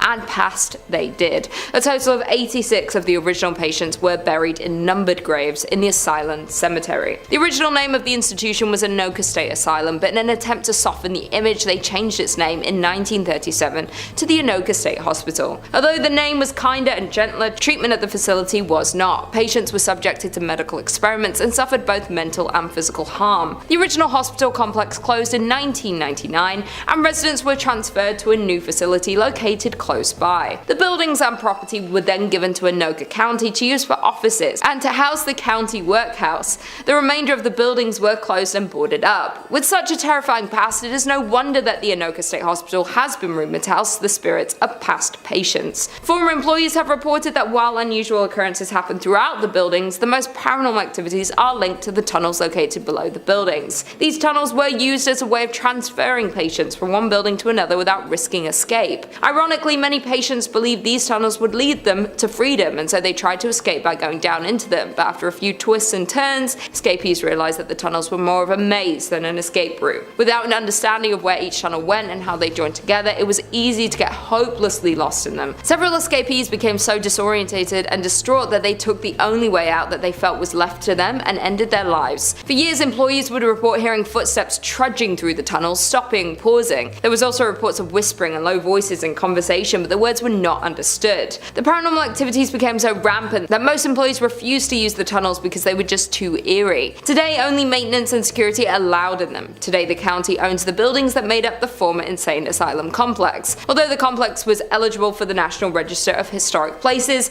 it appears that time has passed. The current buildings are in a state of extreme disrepair. Coming in at number 5, we have South Manitou Island in Leland. South Manitou Island is part of an island chain in Lake Michigan that extends north to the Straits of Mackinac. The only public access is by ferry from Leland, Michigan. The island consists of a ridge of tilted layers of limestone buried under a blanket of glacial debris. 16 miles offshore from the Lilano Peninsula, featuring 300-foot sand dunes, deserted shoreline, and empty campground, it's about as terrestrially creepy as you can get in Michigan. In the 1800s, the island became a popular harbor for ships traversing the newly built Erie Canal into the Great Lakes and on to Chicago.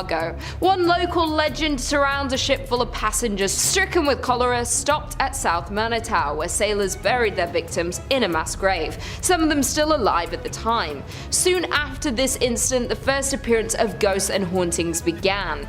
The mass grave is believed to be near the old cemetery just north of the Bay Campground. This is also near where the old dock used to be located. Additionally, the passage between mainland Michigan and Manitou is one of the deadliest sections of Lake Michigan. This is due to a sudden weather change, creating a navigational hazard, causing over 50 known shipwrecks. Traffic was quite busy here during the late 1800s, and there were frequent accidents where ships would literally run into each other. Off the coast of the island lies the shipwreck of the SS Francisco Morazan, where rumors say a young island boy died after trying to explore on his own. There are also 2 cemeteries on the island and an ancient cedar forest where voices are said to be heard. The haunting of this island is so bad it has driven park rangers to go mad and demand to be taken off the island. One ranger even confessed to hearing voices, footsteps, and slamming of doors inside buildings that were otherwise unoccupied. Coming in at number 4, we have Masonic Temple. With over 16 floors and 1,000 rooms, this Gothic temple is one of the most striking buildings in Detroit. Furthermore, this is the largest Masonic temple in the world. According to rumors, there are hidden passageways, rooms, and staircases, so be careful as you might get lost quite quickly within the walls of this temple. The most famous urban myth associated with the temple is that of the architect George D. Mason. Legend has it that Mason went bankrupt funding the construction of the temple. He was going through financial difficulties and was very close to foreclosure. Due to this stress, George D. jumped to his death from the roof. This story will back up the fact that many reports of a ghost climbing the steps to the roof of the building as if stuck in a loop of his darkest moment. Even scarier, additionally, guards frequently find the door to the roof unlocked, even when it was just checked moments earlier. Additionally, the temple has various cold spots and doors are reported to close suddenly. One of the roof doors is said to swing open just moments after it is locked by a watchman. Many people report the feeling of being watched while inside of the building. Coming in at number 3, we have Dougherty Hotel. The Dougherty family has owned and operated the hotel since it opened in the 1920s. The Dougherty men were and remain the business managers. However, as the current owner Jim Dougherty tells it, it was the Dougherty women who were the heart and soul of the business. The hotel has a colorful history. During Prohibition, it was a speakeasy, a place for backroom gambling and adult entertainment. It was also a meeting place for the Mafia and Purple Gang. Here, they worked out their differences. In 1938, the hotel was the site of one of the Michigan's most notorious murders. Isaiah Lebo, former Purple Gang attorney turned Purple Gang businessman, was murdered in the bar. He was shot by his cousin and business partner Jack Livingston and sadly passed away. Ever since, there have been numerous hauntings. Some believe it's Lebo who haunts the ground or grandmother Helen Dougherty who passed away at the hotel. But there is one thing for sure, and it's the many ghost stories that are now associated with the hotel.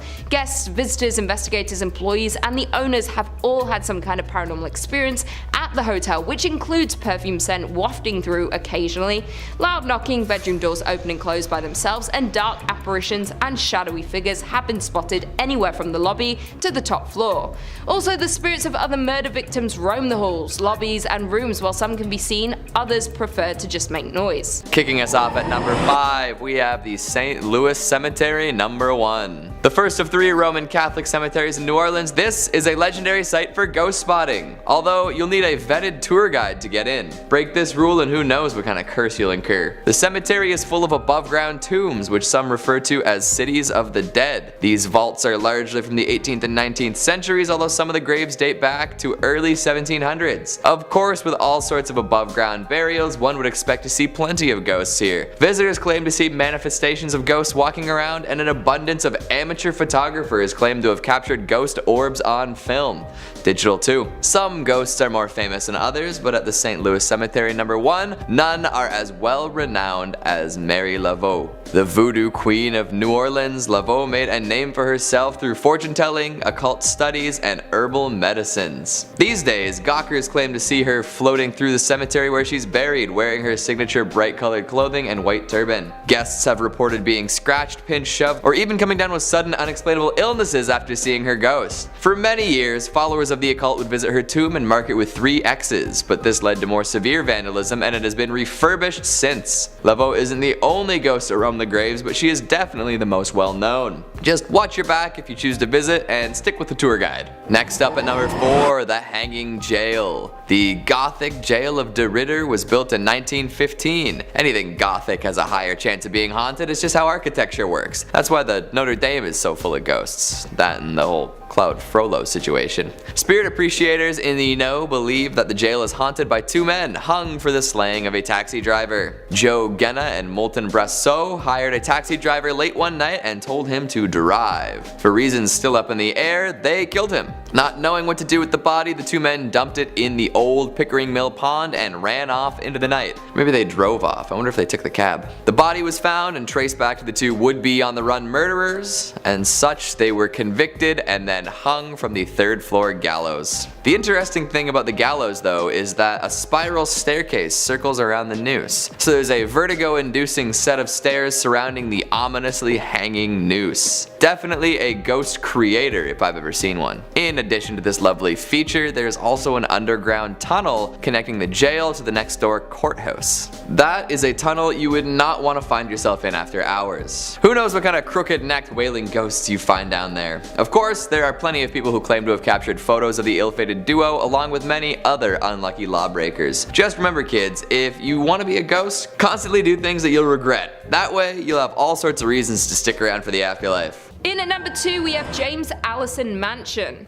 The James Allison Mansion was built for James Allison, and it was a dream home, done in a grand design and style that exhibited James's wealth and importance. James was an important figure in the auto and plane industry, greatly helping in the development of cars and airplanes. He founded the Presto Light Company, which produced the first efficient headlight for early automobiles, and was a founding partner in Carl Fisher's Indianapolis Motor Speedway. He also started Allison Engineering Company, which evolved and transformed into an aircraft engine make known today as the Allison division of Rolls-Royce. James purchased the 65-acre estate, and he and his wife Sarah built this glorious mansion, starting construction in 1911 and finishing in 1913. The massive home had an elevator, billiard room, an indoor pool in the basement, a breakfast room, a library, a grand kitchen, and even pumped-in ice water. 15 years after the Allisons built their forever home, James then fell in love with his secretary, and he divorced his wife Sarah in 1928. Only a month later, James married this former employee, Lucille Musset. However, James contracted a fatal case of pneumonia and died shortly after marrying his second wife at the age of 56. In 1936, the estate went up for sale, and that same year it was bought by Sisters of St. Francis of Oldenburg. The former Allison home became a home for the college's library, administrative offices, classrooms, and sleeping quarters for the sisters. There have been many things seen and heard throughout the years since it became a college. There was a girl who had drowned in the pool in the basement, and James's untimely death in the home, both people could be haunting this mansion to this day. It's said that people who pass through a sudden accident or a bout of illness, sometimes their spirits hang around, perhaps unaware that they have died or not wanting to accept their deaths, and this is the case for both the little girl and James. The entity of a little girl is often seen throughout the mansion. There are strange cries that are heard from the basement, in the attic, and objects seem to move by themselves and can completely disappear. There is another entity seen and could possibly be more than one, and they like to take keys and objects and move them to odd places. The library in particular is often completely rearranged, like the books and furniture. And finally, in at number 1 we have French Lick Springs Hotel. Nestled in the small resort town of French Lick sits the massive French Lick Springs Hotel. This legendary hotel was constructed in 1845 and is a crown jewel of the southern Indiana town, but there's more to this resort than meets the eye. This Indiana hotel is known to be one of the most haunted places in the state. Thomas Taggart was a mayor at the time and purchased the hotel in 1888. After purchasing the hotel, he added luxurious furnishings, marble floors, and built 2 championship golf courses. During this time, Taggart became the Democratic National Chairman, and the hotel became the unofficial headquarters of the Democratic National Party. In 1931, Franklin Roosevelt visited the hotel because of its Democratic standing and won the presidency a mere year later. Over the years, the hotel and the work Taggart put into it made it one of the most prominent hotels in the area, and even ran the West Baden Springs Hotel out of the business. Unfortunately, in 1916, Taggart passed away, but according to local legend, his spirit has never left the building. Taggart died in 1916, but that hasn't stopped rumors of sightings of this famous hotel owner. Guests and employees frequently encounter strange and paranormal activity throughout the hotel, and they believe it is caused by Taggart himself. Many spot his ghostly figure near the service elevator and can pick up a strong scent of pipe tobacco.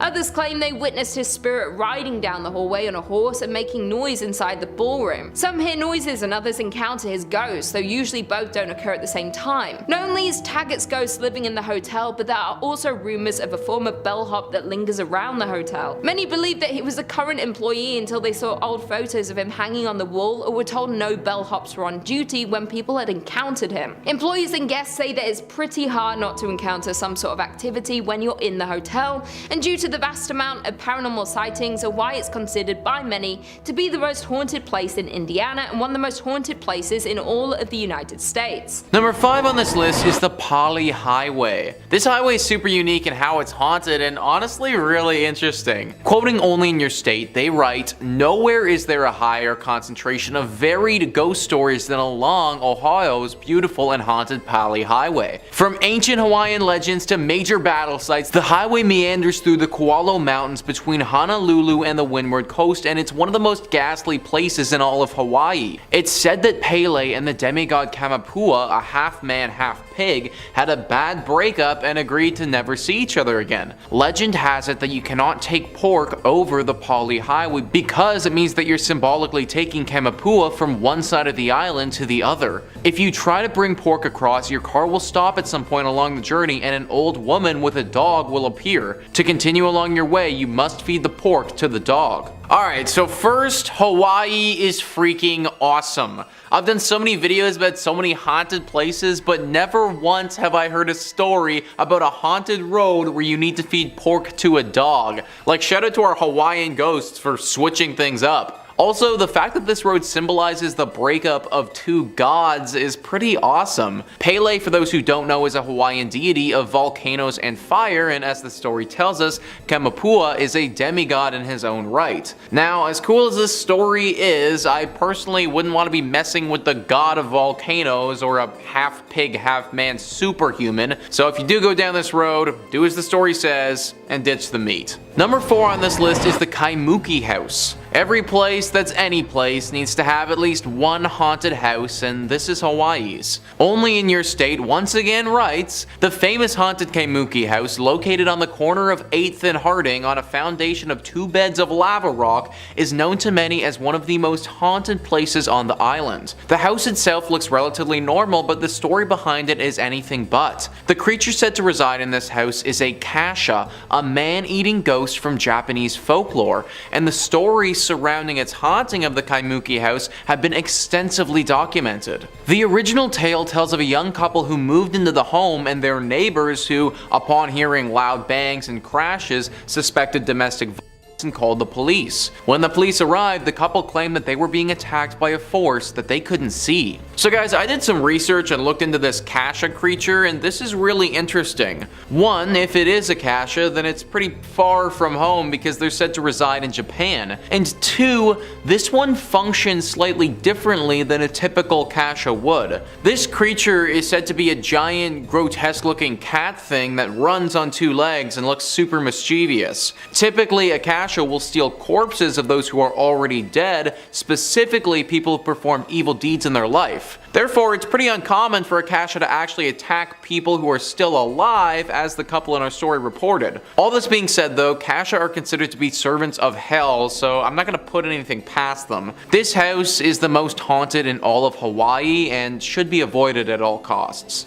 Number 3 on this list is Mackenzie State Recreation Area. It's honestly really too bad that this place is haunted because from what I've read, it's quite beautiful. 13 acres of lush Hawaiian nature by the water. Beautiful lookout spots, ironwood trees, but also a bunch of ghosts. Apparently this area has seen some horrible tragedies over the years. Murders and just other horrible things have taken place here and left their mark. The most famous story is of a couple who was recently engaged.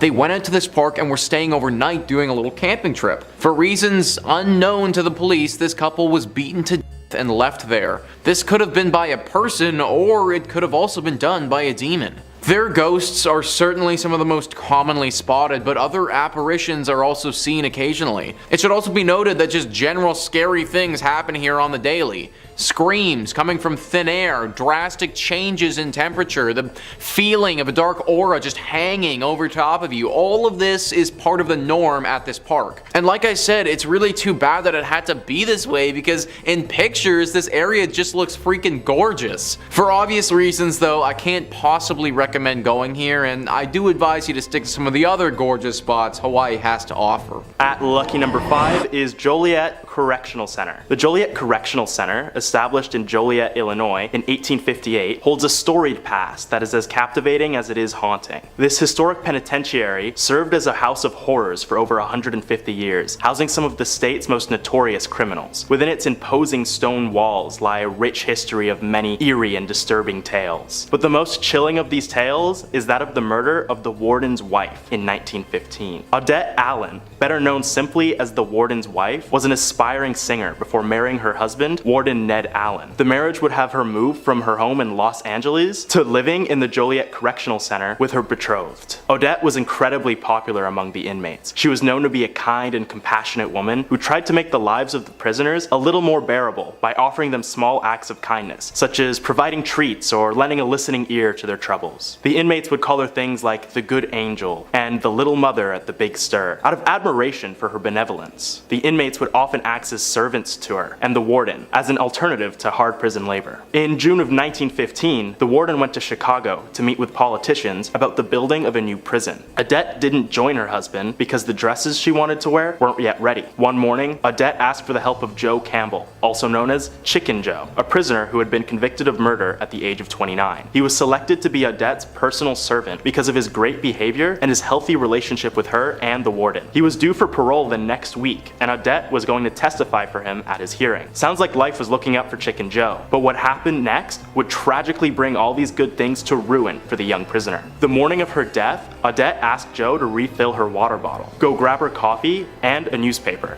and to walk her dog. To this, Joe obliged. But then, an hour later, he would return to the house with smoke coming from Odette's bedroom window. Firefighters were quick to the scene, but were not fast enough, as once they extinguished the flames, Odette's charred body was already laying still on the bed. Upon investigation, they discovered that Odette was SA'd and killed before the bed was set on fire, and suspicions immediately turned to Chicken Joe. Joe was the subject of much scrutiny from police, Illinois citizens, and even fellow prisoners. Even after adamantly pleading innocence, Joe was sentenced to death by the court, but his sentence was changed to life in prison at the last second by a sympathetic governor who believed his story. After the tragedy, strange things started happening in the prison. Many inmates and guards would report seeing or hearing Odette still wandering the halls. There have also been some cases of hearing her singing in the nearby prison cemetery. One night in the 1930s, about 5,000 people went to the cemetery armed in an attempt to vanquish the apparition, but no one could find her anywhere. Amidst the chaos, a dozen people went missing. supposed victims of the ghost. Which to me is crazy. Like, at what point are you so scared of a ghost you need 5,000 people just to get rid of it? And they still didn't even find her. Just give up at that point, guys, come on. Anyway, it is said that Odette remains in the prison in order to protect her boys, the prisoners who were inspired by her kindness and honored her after death through their good behavior. Any visitor that would try to disturb her peace would incur the poltergeist's wrath and suddenly disappear. If you were to visit the prison today, which closed in 2002 and was turned into a historical site, there's still a good chance you might come across Odette's ghost, still wandering and singing. Next up at number 4 is the Congress Plaza Hotel. Constructed in 1893 as part of the World's Columbian Exposition, the Congress Plaza Hotel has welcomed countless guests over the years, including prominent figures such as presidents, celebrities, and even infamous gangsters. Its iconic location overlooking Grant Park and Lake Michigan has made it a popular choice for visitors seeking a taste of vintage luxury. But it is the hotel's dark past and ghostly residents that have set it truly apart. One of the most well-known ghosts said to haunt the hotel is that of a ghostly presence known as the Shadow Man. His story dates back to 1900, when Captain Louis Ostheim, a war veteran haunted by the horrors of the Spanish-American War, sought refuge at the hotel on the eve of his wedding. The captain would often experience PTSD-induced night terrors and suffer from extreme anxiety and paranoia. The night of his death, he awoke suddenly after being consumed by a brutal episode. In his disoriented state, he would search for solace or an escape from his inner demons, and tragically,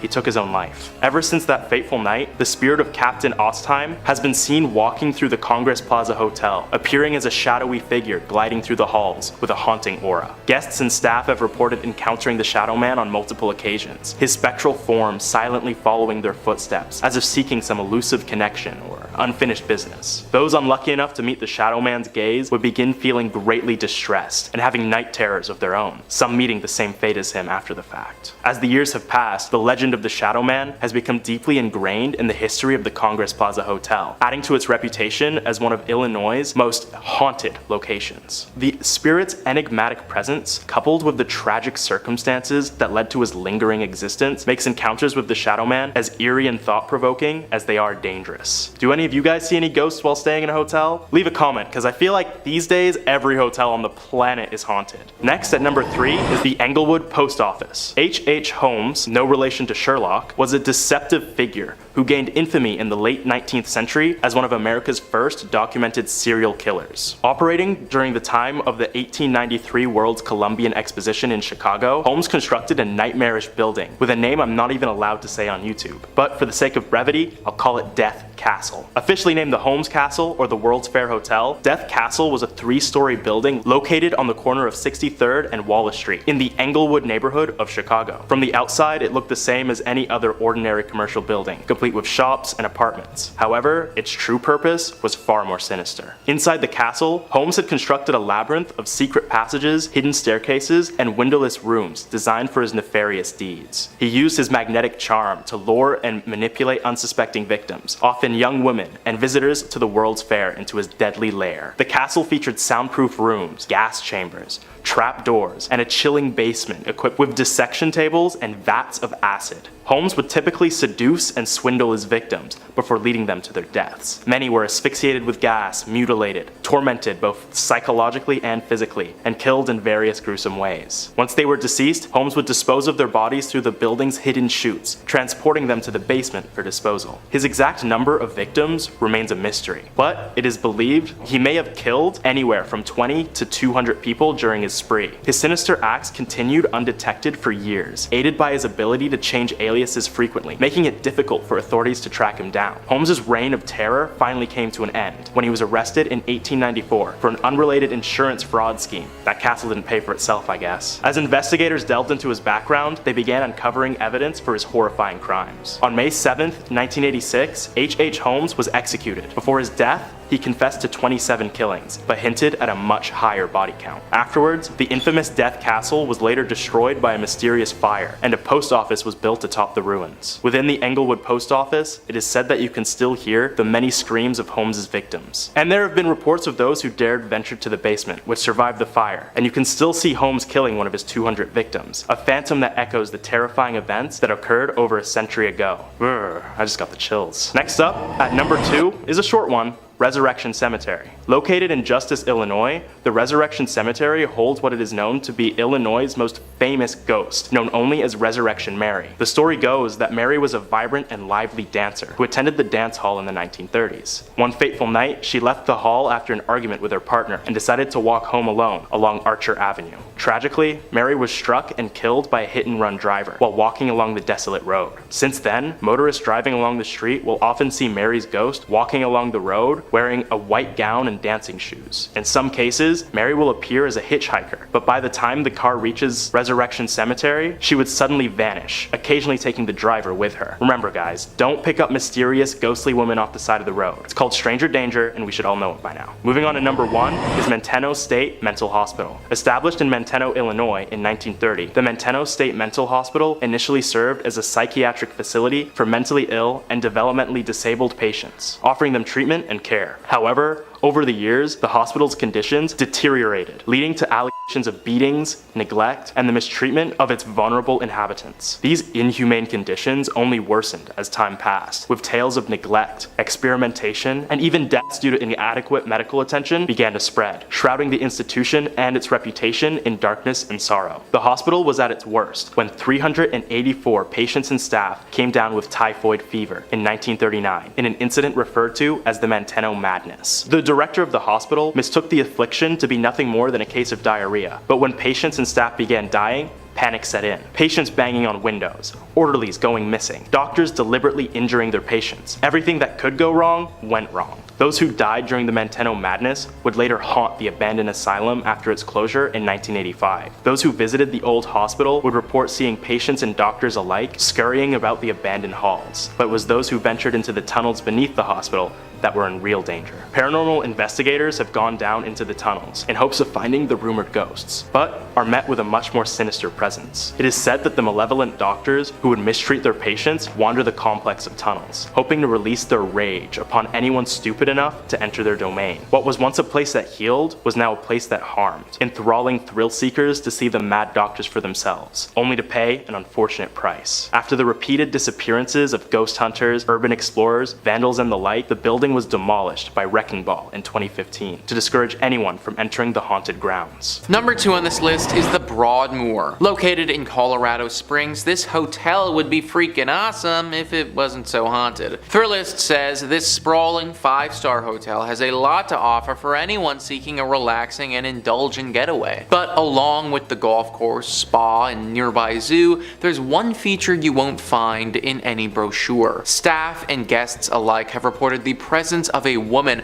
often in the penthouse where Julia Penrose, co-founder of the property, once lived. While not confirmed, Penrose's death is said to have been surrounded by a strange occurrence in which she went missing and was later found, confused and shaking in the woods nearby with no memory of how she got there. She passed away a week later, and perhaps her spirit remains, watching over the property and seeking answers about her own mysterious death. Now I am wondering, man, how did Penrose die? Like, this whole story feels like a movie or something like that. I truly think somebody needs to get in here and investigate what the heck happened here. Because, like, should we be scared of the region because this is gonna happen again? Was Julia doing something specific before she disappeared, and should we avoid doing that thing? There are just so many questions that need to be answered here, and sadly I can't do it from the comfort of Toronto. That being said, I'm also not trying to end up like Julia, and therefore will be leaving this job to somebody far more qualified. And finally, number 1 on this list is the Highlands Ranch Mansion. A truly picturesque mansion, one that's been standing for over 100 years and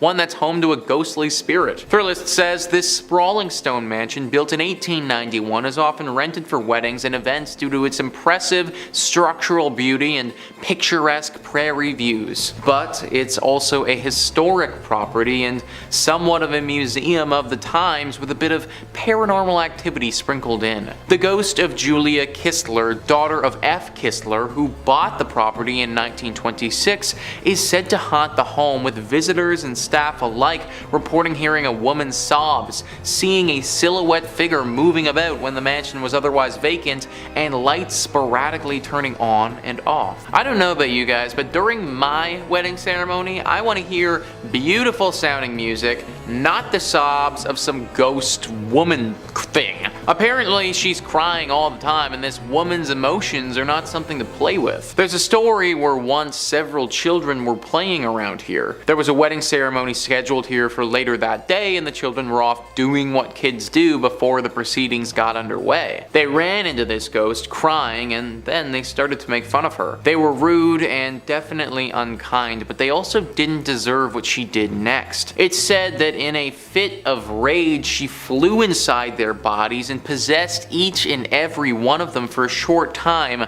showing them things that were truly terrifying. Things that have ultimately changed those boys' lives and altered their mentality forever. Any ghost that's capable of doing something like that, that's one that I don't want to be around. Coming in at number 5, we have Padre Hotel. The Padre Hotel, located in Bakersfield, has a reputation for being a terrifying place to stay. Many admit they were skeptical at first, but the hotel lived up to the paranormal stories. The hotel was first opened in 1928. Since then, it's seen many tragedies take place within its walls. The local archives hold many stories of those who have lost their lives there.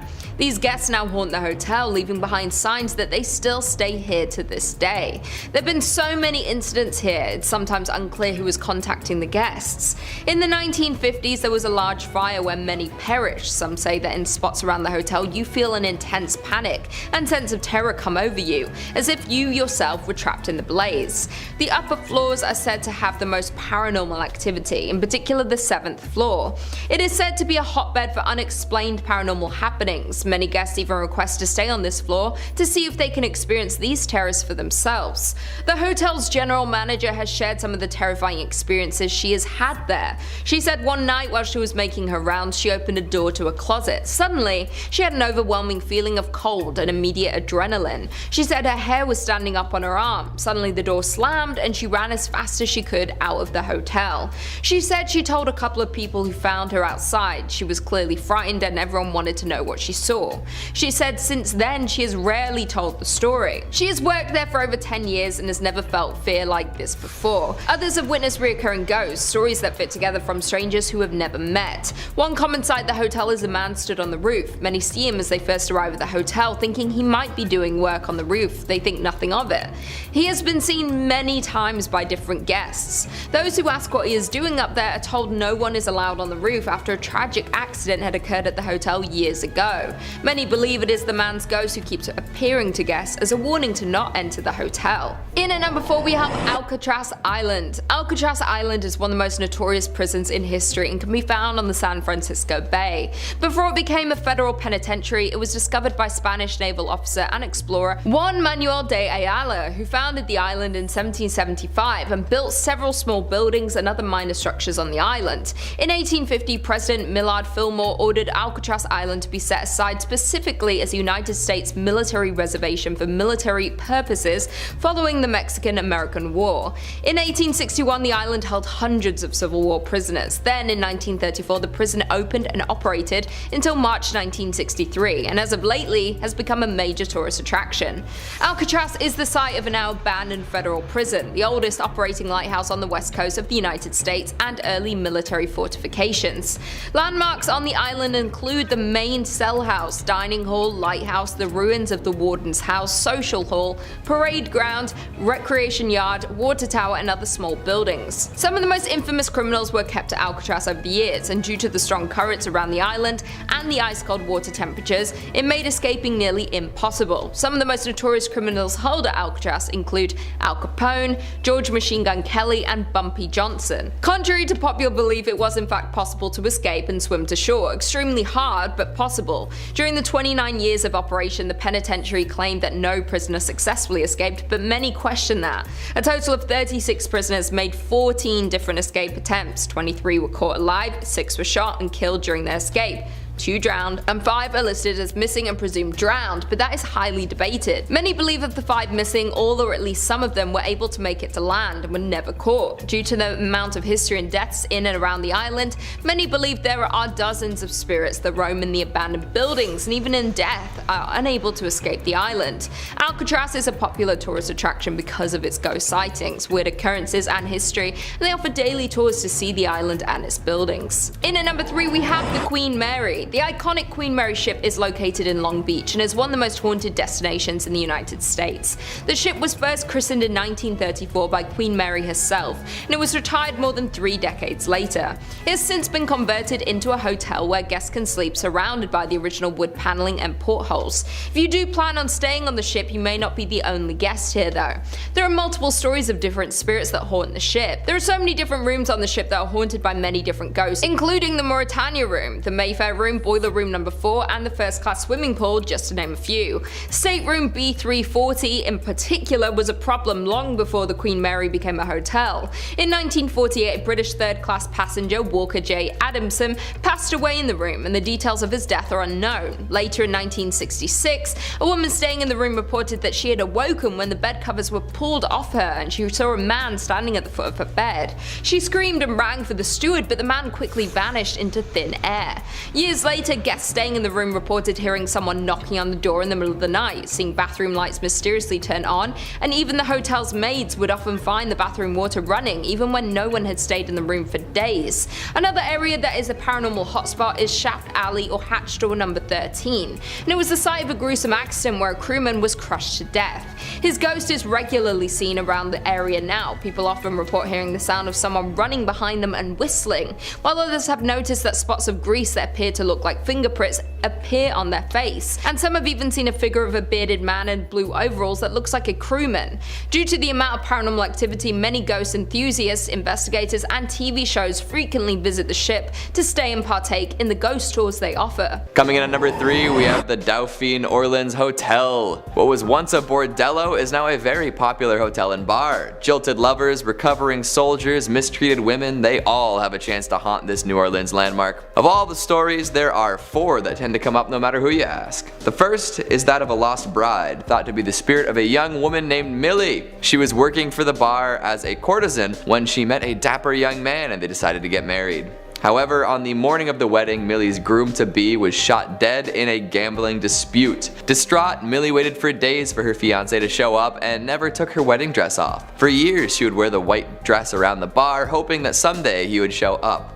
Now her ghost wanders the hotel in her dress, waiting for her love. Another classic story is that of the dancing girl. A young teen has been seen dancing around in the ballroom. Many a drunk guest has claimed that a young girl helped them to their room, all the while dancing as if she were floating on air. There's also the tale of the rebel, a ghost dressed in a dark Confederate uniform. While no battles took place in New Orleans, plenty of wounded soldiers would end up in the city for rest and recovery, and maybe a little bit of time at the bordello. This ghost has been seen pacing the outer courtyard, earning the nickname the Worried General. And of course, the bar itself, known as May's Place, is full to the brim with ghosts. Employees claim to have seen all sorts of unexplainable stuff, from glasses falling down from high shelves to locked doors opening up on their own to brochures swirling around like fall leaves. If you're looking for a haunted overnight stay, the Dauphine Orleans is probably your best bet. Don't go paying any of the ghosts for services though, you probably won't get what you're expecting. Coming in at number 2, Myrtles Plantation. Built in the late 1700s, this is considered by some to be one of America's most haunted homes. Made extra legendary by the multiple photographs taken featuring ghosts, you'd be hard pressed to find an ectoplasm enthusiast who hasn't heard of young Chloe. Chloe was a young slave punished for eavesdropping on the family. She took her revenge later on in the form of a poisoned birthday cake. It was served up to the owners of the house, and within 3 hours,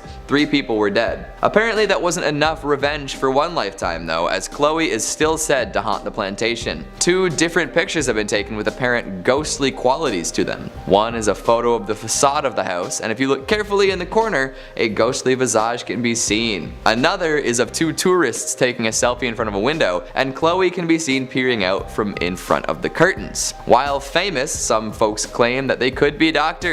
What do you think? After the Chloe incident, many later owners suffered death and murder tragedies while living at the house. Their ghosts have also been seen roaming the grounds. These days, most of the scary stuff is directly ghost related, so I don't know if it's still dangerous or just a spooky tourist attraction. Maybe the spirits like the attention they're getting from the public and would rather not kill anyone else. And finally at number 1, the LaLaurie Mansion. Back in the 1830s, the LaLaurie family was extremely well-to-do, especially Delphine LaLaurie. She was a well-respected member of society and known for throwing lavish parties. All was well and everyone had their fun until disaster struck. A fire swept through the building, burning much of it to the ground. Among the rubble, firefighters found the bodies of chained and tortured slaves in a hidden chamber. It appears that Delphine would perform unnecessary surgery on these poor helpless folks too. By the time all this was figured out, the LaLauries had fled the country, never to be seen again. With no way for justice to be served, the souls of the people held here remained, looking for revenge. Pretty much all future owners of the property quickly left after moving in. The ghosts haunting the walls are pretty aggressive too, with many people reporting bizarre physical assaults by forces unseen. Today, ghost hunters say that it's the most haunted house in the French Quarter. Historians dispute this, but that's not going to stop the Phantom fans from traveling to the haunted mansion.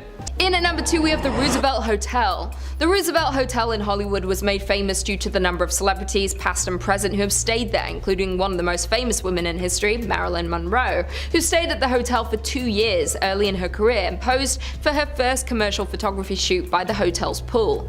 Many believe her spirit, among others, still linger through the halls of the hotel. Some of the most famous people in history have stayed at this notorious hotel, including Charlie Chaplin, Shirley Temple, Prince, Ernest Hemingway, Brad Pitt, and Angelina Jolie, just to name a few. The hotel opened in 1927 and is the oldest continually operating hotel in Los Angeles and is named after the 26th President of the United States, Theodore Roosevelt. It is a staple in Hollywood due to it being on Hollywood Boulevard and being so close to the Hollywood Walk of Fame and the famous Chinese theater. The first ever Academy Award ceremony was held at the hotel on May 16, 1929, inside the Blossom Ballroom. It was a private ceremony open only to the Academy members, with a total of 270 people in attendance. At the time, the Oscar nickname for the award had not yet been invented. It would be introduced 4 years later. Many guests have experienced paranormal activities while visiting the hotel, like feeling cold spots, receiving mysterious phone calls, and capturing orbs in their photographs. There are many rumors of hauntings and ghosts at the hotel involving celebrities who have previously stayed there, like Montgomery Clift, Carole Lombard, and Errol Flynn. Other stories involve a little girl in a blue dress named Caroline that have been seen by multiple hotel guests and employees. Montgomery Clift's spirit has been blamed for patting guests' shoulders and watching the maids who clean his old room, 928, where he stayed for a total of 3 months while filming From Here to Eternity. Carole Lombard has also been spotted floating around the upper floors. The most famous spirit of the hotel is, of course, Marilyn Monroe. Many people believe she still roams the hotel and can be found in her old room, 1200, and many have witnessed her ghostly figure in the mirror. This hotel is both famous and notorious, and if you're brave enough, you can stay in these celebrities' old rooms. And finally, in at number 1 we have the Cecil Hotel. The Cecil Hotel in downtown Los Angeles has been known by many to be a haunted hotel, but gained massive media and global attention when the popular Netflix documentary came out regarding the disappearance of Elisa Lam, who went missing while staying at the hotel. The case was extremely mysterious and made many question the sinister background of this notorious hotel.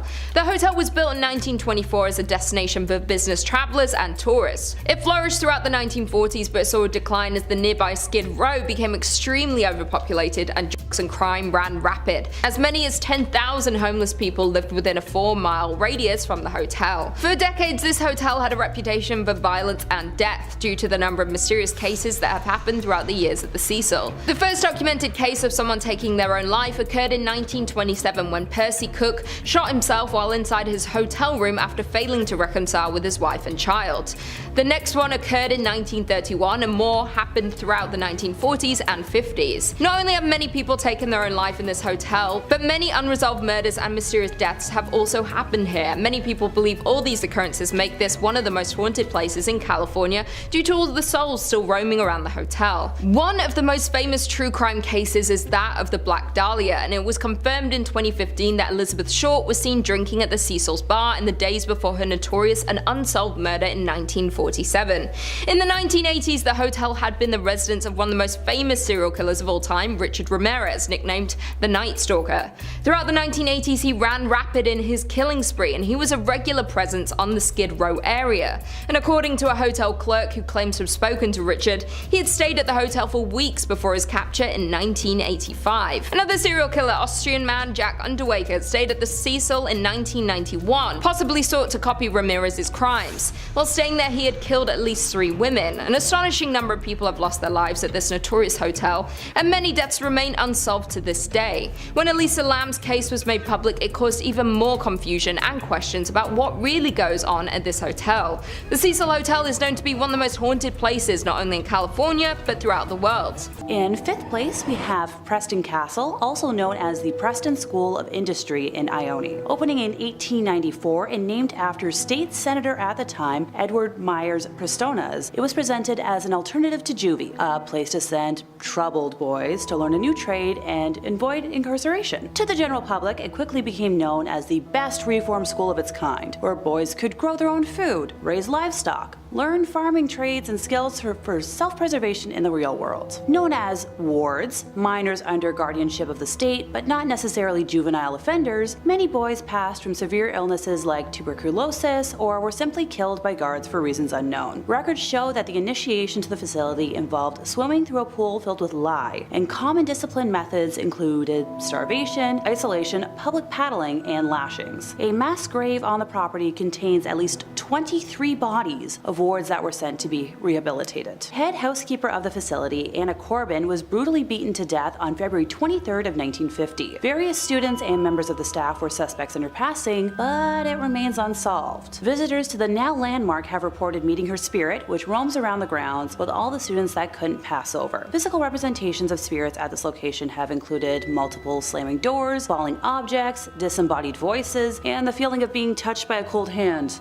All common pranks that are meant to terrorize and discombobulate. In 4th place, we have the Los Coches Adobe in Soledad. Before the establishment even broke ground, back when the area was used primarily for mining, over 30 miners perished in a soil collapse, and visitors to the area have since reported hearing their cries for help from the now abandoned mine shaft, while feeling pressure on their chest and back as if they were being buried alive. The adobe itself is located on the site of Highway 101. The building being originally built in 1843 to be used as lodging for workers in the area. Between 1872 and 1886, Soledad served as the terminal station for the railway that connected to San Francisco. Legend says that the owner of the inn was responsible for ending the lives of multiple folks who stayed there, especially near the end of the inn being in use, by entering the rooms as they slept and slitting their throats before stealing their riches in an attempt to keep the inn, well, afloat. Other spirits spotted on the property include, but are not limited to, a man hanging from a tree, swaying in the wind,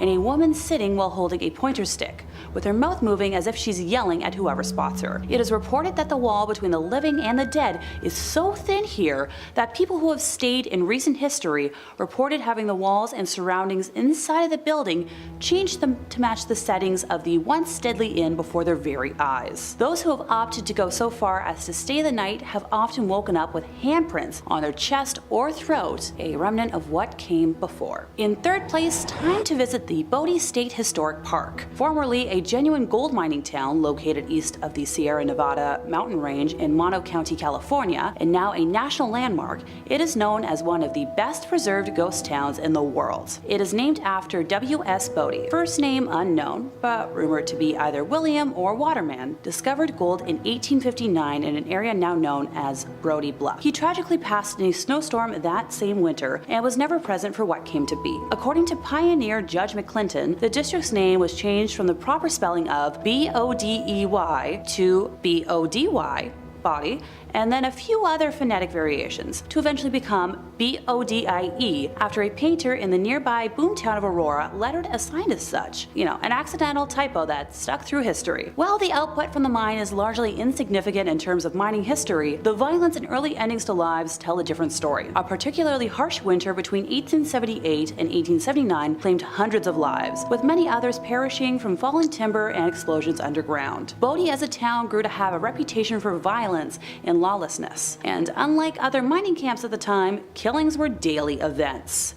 Robberies, stage holdups, and fights happened at such a frequency that no complete record could be kept. Reverend F.M. Warrington would describe the area in 1881 as a sea of sin lashed by the tempests of lust and passion. The first of 4 mysterious fires tore through the business district in 1892, the next destroying the town mill in 1912, and yet another destroying the same mill again in 1898. The last of the unknown fires demolished most of what was left of the now ghost town in 1932, taking way too many lives too soon in the process. When the last producing mine shut down after 1945, very few people were left living in what was left of the town, and all eventually met untimely ends. One man shot his wife unprompted, and 3 other men from the town took it upon themselves to take his life for that act. According to historians, the ghost of that man would visit the 3 men after his passing, shaking his fist and appearing as if he was cursing them out. Those men soon died of mysterious diseases and illnesses. Visitors to the area have reported meeting spirits that leave them feeling suffocated, seeing doors open and close on their own, and rocking chairs that may or may not have a menacing older lady staring them down, or even the empty chair rocking on its own. Nowadays, boating may be a tourist destination, but if you remove anything from the land,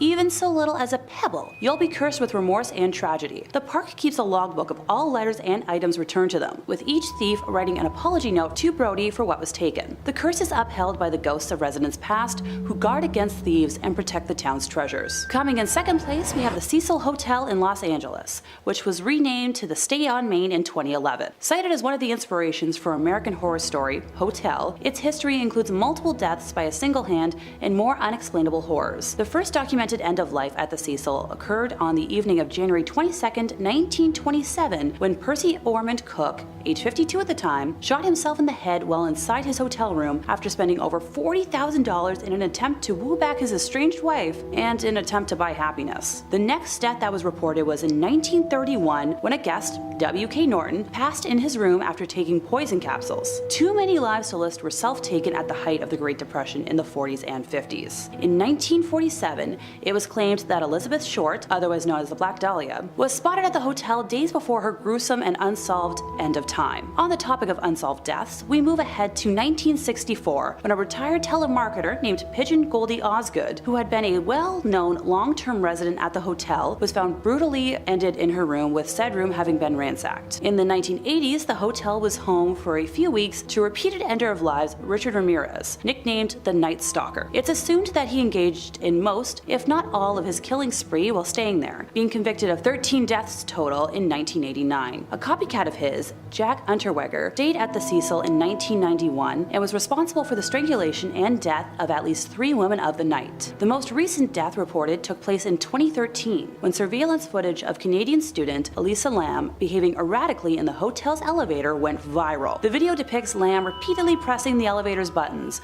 walking in and out of the elevator, and was recorded shortly before her disappearance. After 19 days of being missing, her naked body was discovered in a water supply cistern on the hotel roof, following complaints from guests of odd-tasting water and low pressure. And finally, in first place, we have the famed Winchester Mystery House in San Jose. It all began in 1881, when the passing of Sarah Winchester's mother, father-in-law, and husband, William Winchester, of the famed Winchester Repeating Arms Company, passed away in quick succession, leaving her with a very large inheritance, assumed to be around $20 million, which would amount to roughly $561.6 million today, and a 50% stake in the company, making her one of the wealthiest women at the time. After living in Connecticut for the majority of her life, a combination of an arthritis diagnosis and meeting with a medium convinced her to start a new life in California. She believed her family to be cursed by victims of the Winchester rifle, and began construction on what was originally a 2-story, 8-room farmhouse, which she purchased in 1886. She and her late husband shared an interest in architecture, and after dismissing all of the architects she originally met with, decided to do all of the home planning herself. She was known to rebuild and abandon construction if anything didn't meet her expectations, which resulted in a maze-like design. It is believed that said maze-like design was mainly intended to confuse and keep spirits from harming her and what was left of her family. According to paranormal investigators Mary Jo Ignofo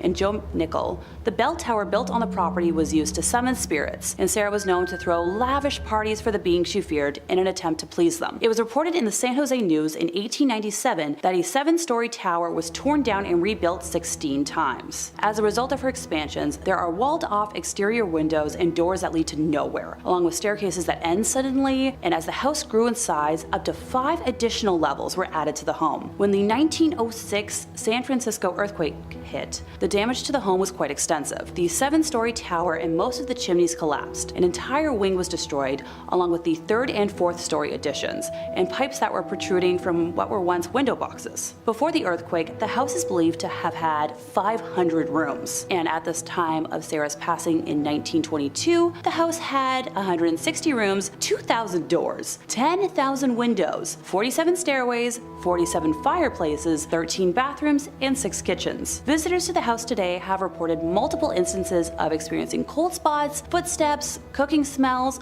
odd sounds, whispering, doors and windows slamming, and feelings of being watched. In at number 5 we have Palmer House Hotel. This hotel is not only considered the most haunted place in Minnesota, but to some it's considered the most haunted place in America. Located in Sauk Center, the hotel has been visited by paranormal activity investigators from across the country. Recently, the ghost hunter from the Travel Channel, Ghost Adventures, even investigated the hotel. A brothel that went by the name of the Sauk Center House occupied the current grounds of the Palmer Hotel, but the Sauk Center House burned down in 1900, and the Palmer was built in its place the following year. The Palmer Hotel was established in 1901 and is notorious for its permanent ghost residence. The most reported ghost in the hotel is named Lucy, who resides in room 17. Legend has it that Lucy was an adult worker that frequented the past building of the Sauk Center House. Though Lucy endured a terrible accident of losing her life at the hands of one of her clients. Even though this happened in the building, the Palmer Hotel can't seem to get rid of the spirit of Lucy. The ghost of Lucy is said to dislike men by slamming the room door at male guests. Some reports her slamming the room door so hard it rattles the artwork on the wall and aggressively drops the temperature. During a recent investigation, a Chicago ghost hunting outfit allegedly recorded a temperature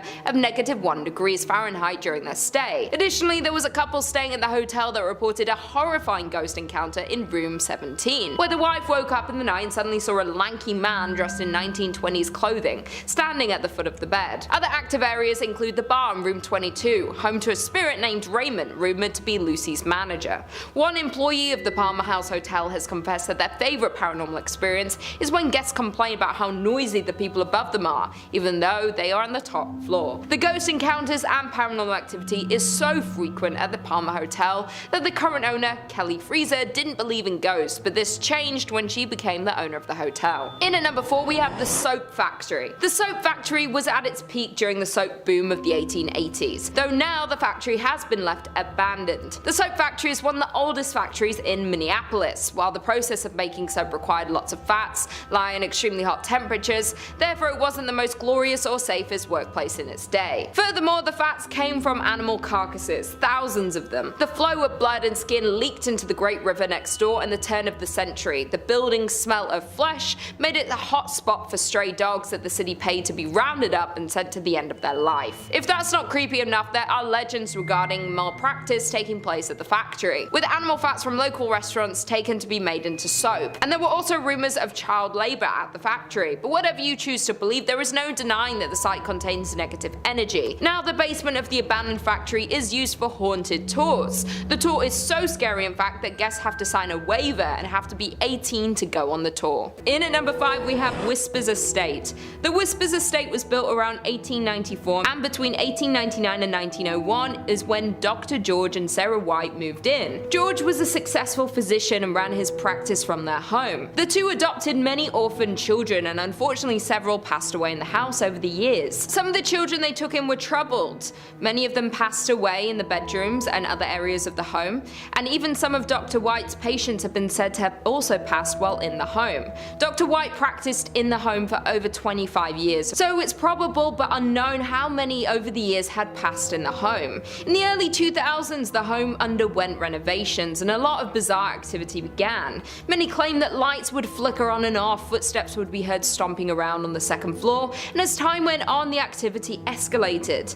To this day, people reserve time to come and experience all this paranormal activity, and are encouraged to write down any experiences they had while in the home, and these accounts are posted to the Whispers Estate's official Facebook page. page. You can go through the page and find creepy photos people have taken that show demonic figures, ghost-like creatures, and even orbs. It's also pretty common for the guests to be scratched up by unseen fingernails or touched by an unseen hand. The estate earned the Whispers moniker after the numerous guests that experienced somebody whispering in their ear, somebody they couldn't see. Due to the amount of people who have passed at the home in its early days, it's like there are a number of different spirits that haunt the estate to this day. The Whispers estate is known as the 4th most haunted house in the United States, but many who have visited believe it to be the most haunted house in the entire country. In at number 4 we have Rhodes Hotel. The Rhodes Hotel was established in 1893 and was named after the first owners, Clara and Newton Rhodes. The youngest child in the Rhodes family, Everett, passed in one of the second-story bedrooms after contracting tuberculosis at 18 years old. Soon after their daughter's death, Newton unfortunately died, and it's believed he had died inside of the house.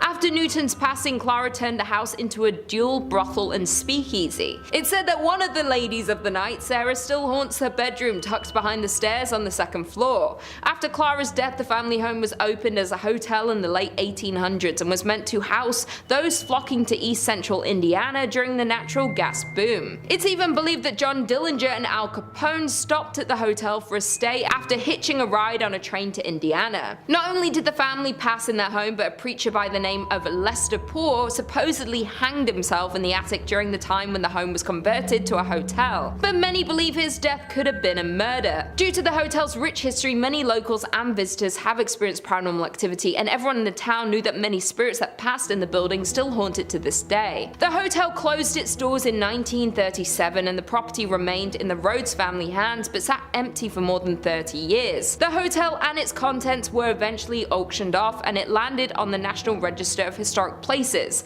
and the hotel saw 3 owners before the Haleys took it over for restoration. The Rhodes Hotel was purchased by Clint and Linda Haley in 1995, and they heard rumors about the haunting of the hotel, but this didn't faze them. They were more worried about the work they'd have to do to restore the home. The Haleys claim that they didn't encounter any paranormal activity, but many find that hard to believe. The hotel was up for sale again in 2017 when a man by the name of Couch took it over for his charity. Couch had launched the Lost Limbs Foundation 4 years earlier, which raised funds for prosthetic limbs for children. To this day, Couch's charity has owned and run the hotel. Not only had it been named among Indiana's most haunted places, but the hotel is consistently booked for private and paranormal investigations. The overnight investigation tickets can get up to $200, and this hotel attracts people from across the country. There have been many investigators that believe there is extensive activity in this old hotel, and people have captured a figure-like shadow moving across the living room curtains with the use of night vision cameras. Most commonly, people hear whispers and the 2nd floor creaking when no one is inside. Unlike the Haleys, Couch said he's seen and heard supernatural happenings in the hotel since moving onto the property in 2017. He's heard footsteps on the staircase, the property camera has turned off randomly, and picked up voices before the footage flickers back on. Once, while hosting an investigation, Couch said he witnessed one of many Victorian dolls left behind from a previous owner jump off of its chair. In at number 3 we have Avon Bridge. The Avon Bridge is known to be haunted by almost every local living in the area. It is a massive trip-arch railroad trestle spinning a rural road over White Lick Creek. The bridge is a fascinating landmark in Hendricks County with lots of legends and history surrounding it, some more sinister than others. There are a few historical facts about the bridge that we do know. It was built in 1906 off County Road 625, was designed by W.M. Dunn, and is still used today. Many haunted stories surround this bridge and the area surrounding it. One story claims that a mother had been walking on the tracks and fell to her death. The mother's wailing could be heard when you drive under the bridge. It is common for many locals to honk when driving under the bridge in an effort to muffle her screams. Another story is that a drunk rail worker slipped during construction and was buried alive in the wet cement. The tale is that when a train goes over the bridge, people claim to still hear his moaning. Many locals say that if you go near the bridge at night, you will hear moaning and can see a ghostly figure of a ghost, or even 2 or 3 at a time. If you're traveling near the bridge on a hot summer day, you may be witness to the ghost tears streaming down the concrete. Many people don't even refer to it as the Avon Bridge. It's often called the Haunted Avon Bridge because of the number of accounts of ghost sightings and constant sounds of the moans and screams heard from the ghosts that haunt the bridge. Number 3, the Henderson Castle. Established in 1895, this castle is a hub for many spirits and paranormal activity. I mean, it's a castle. The original owners, Frank and Mary Henderson, are said to haunt the castle as they passed away back in 1899. Yeah, I wouldn't want to leave either, living or dead. Additionally, other spirits are said to reside in the castle, a young girl and a dog. Yeah, a dog! We've got a dog ghost. How do you deal with that? Ghost barks? That'd be so scary. In 2005, the castle was occupied by Peter Livingstone McNellis and his family. When the family resided in the castle, Livingstone's son, Vincent, before anyone else had ever reported anything strange happening in the house, he said that he saw an apparition of a figure in the Victorian room, originally the changing room for one Mary Henderson. The son said while pointing at a picture of a woman dressed in an old period clothing, some Victorian clothing, that was the woman he saw wearing that same clothing. I would throw up. If someone ever said that, I'd be like, oh, this Victorian painting? And one former innkeeper who stayed at the castle each night told Livingstone on numerous occasions that she also felt a presence coming up and down the staircase, a movement passing her on the stairs when she would walk by. Ugh, these are scary. Top 5 is like, or top 10 is scary fish. This is hard. This is some scary stuff. 9 a.m. I'm already getting spooked. While now the castle is being used for a bed and breakfast, guests have fallen victim to ghosts as well. Yeah, it's not over yet. The Henderson Castle is a very paranormal active ground that many ghost hunters have investigated, and they've confirmed, in fact, that it's haunted by spirits. I trust them. The people that can go into these castles and physically do this, I'm like, yep, I trust your opinion, whatever. He just comes out, he's like, haunted. We're like, thanks, Daryl. This has been confirmed as these ghosts have interacted with many paranormal investigator teams, in addition to guests and employees of the castle. Yeah, they're just harassing everyone. The ghosts seem to be friendly, not evil whatsoever, so that's a good side, I guess, to being haunted by ghosts. They have been known to speak and physically touch guests and employees. Just they touch them on their back, side, shoulder, always in the back. You never see it coming. It's always in this region. Not only that, but there's also been reports of radios making weird noises or turning on by themselves, even though they're either unplugged or just either turned off. Both bad, both scary. Guests and employees have also reported hearing footsteps upstairs, slamming doors from unexplainable sources, and some ghosts have been wearing the clothes that they wore while they were alive. Clothes that they wore while they died in, probably. As the spirit of Mary Henderson has been reported as many guests at the top of the staircase, wearing her usual getup. Imagine being like a clown, like a jester, and then you die in that, and that's what you look like as a ghost. You're like, what? I was doing a mascot gig. I don't want to look like a shark forever. Number 2, Allegan Lodge. The old Allegan Elk Lodge was built in 1909 and was used as a psychiatric and TB hospital until its closure in 1948. The lodge was a former hospital that was frequented by mobster Al Capone, and one that many say is haunted by at least 7 different ghosts. Yeah, you thought 2 was bad. Add 5 more. Now we got 7 ghosts. And it's currently on the auction block in Allegan. If you have a lot of money and bravery, there you go. While the structure was originally built by physician John Robinson in 1909, somewhere in the 1920s, it was sold to a doctor from the Chicago area who had allegedly had underworld ties. That's a great doctor. You got just who you want working on your pancreas. Brought pancreas back today. The facility was supposedly frequented by mafia figures such as Al Capone, the Prohibition-era Chicago mob boss, and his men. Yeah, well, they needed medical attention or when they simply needed to get away from Chicago, this is where they'd go. The old Elks Lodge, Al Capone. He's like, oh, it's cozy. They have great soup.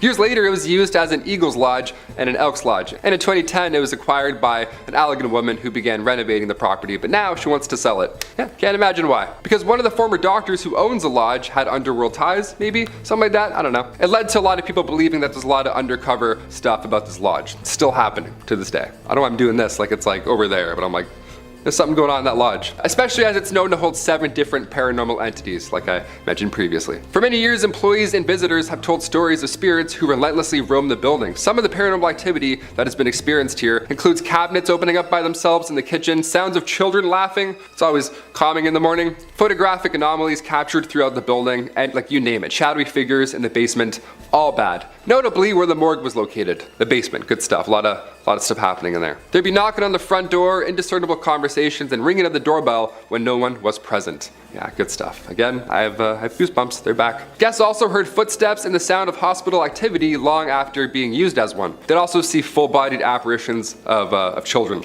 They would just see ghost children. That would be it. I wouldn't have to see any more. I would just see the ghost children and be like, again, see ya. Like that's. And finally, number 1, Point O Barks Lighthouse. There are plenty of lighthouses in Michigan, and plenty of them are rumored to be haunted, of course, because they're lighthouses and they're creepy, as they normally are. And this one is no exception. Built in 1847, real old, a lot of history with this one. The lighthouse is located on Point O Barks. As the legend goes, early to mid 1800s, Peter Shook had been Point O Barks' first lighthouse keeper. He was the OG.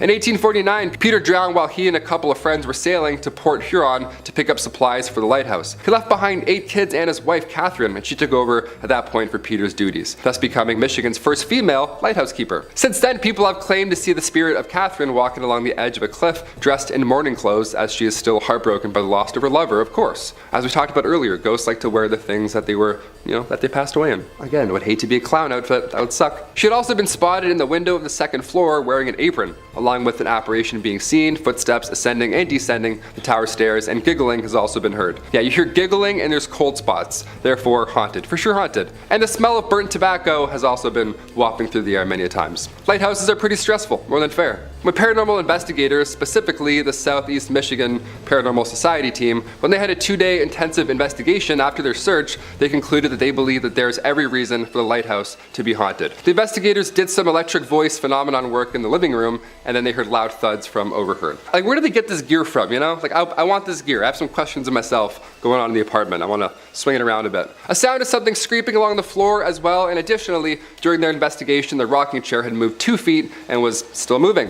Just love to keep rocking around. We love that. We love haunted rocking chairs. We love unexplainable forces. While they were upstairs, they also reported hearing heavy footsteps from another unknown source. So many ghosts, there's rocking chairs, people moving around, working in the basement. It doesn't sound like the afterlife is a peaceful one, if I'm being honest. Sounds like there's a lot of to do after you die. I'm not really looking forward to it. I thought I could just kind of float around in your paintings, but now it sounds like I'm gonna have to go and wear this.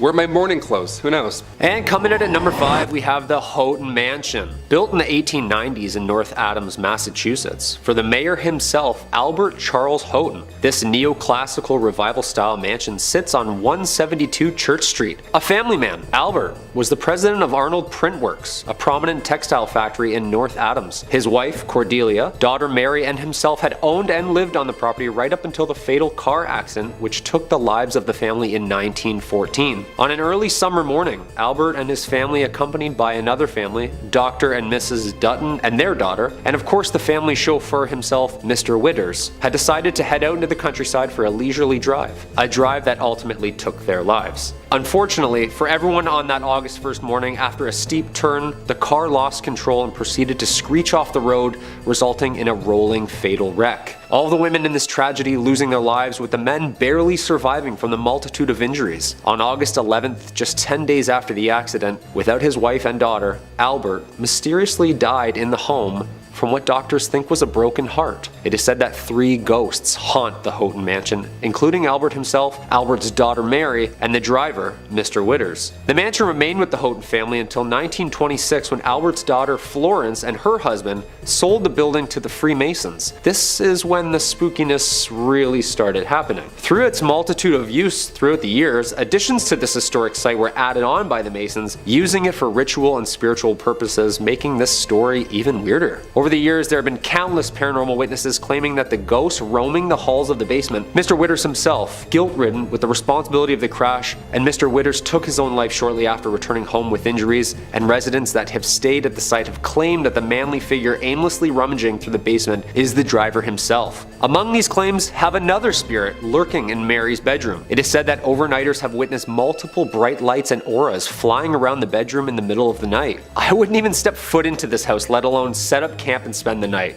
No way. The Houghton Mansion remains a tourist attraction and hotspot for paranormal goers worldwide, and to this day is one of the most haunted and mysterious sites in all of Massachusetts. Number 4, the Hoosick Tunnel. The Hoosick Tunnel, from the Algonquin word place of stones and the Mohawk word forbidden, is a 4.75-mile active railroad tunnel in western Massachusetts that passes through the Hoosick Range, an extension of Vermont's Green Mountains, and runs from Deerfield River in the town of Florida to the city of North Adams. The construction began in 1815 and ending in 1875 with a budget of $2 million, at the time the largest tunnel ever constructed, and it was later the result of taking lives of over 200 men during its construction entirety, earning it the nickname from locals, the Bloody Pit. This haunted, barren, 5-mile, completely enclosed stretch was subject to multiple accidents and deaths over the years, giving the tunnel its haunting history and reputation of being cursed itself. With the word forbidden, did the Mohawks know something that the workers didn't? Essentially, this cold, underground, pitch-black hole became one of America's strangest grave sites, resulting in everything from mysterious gas leaks, dynamite explosions,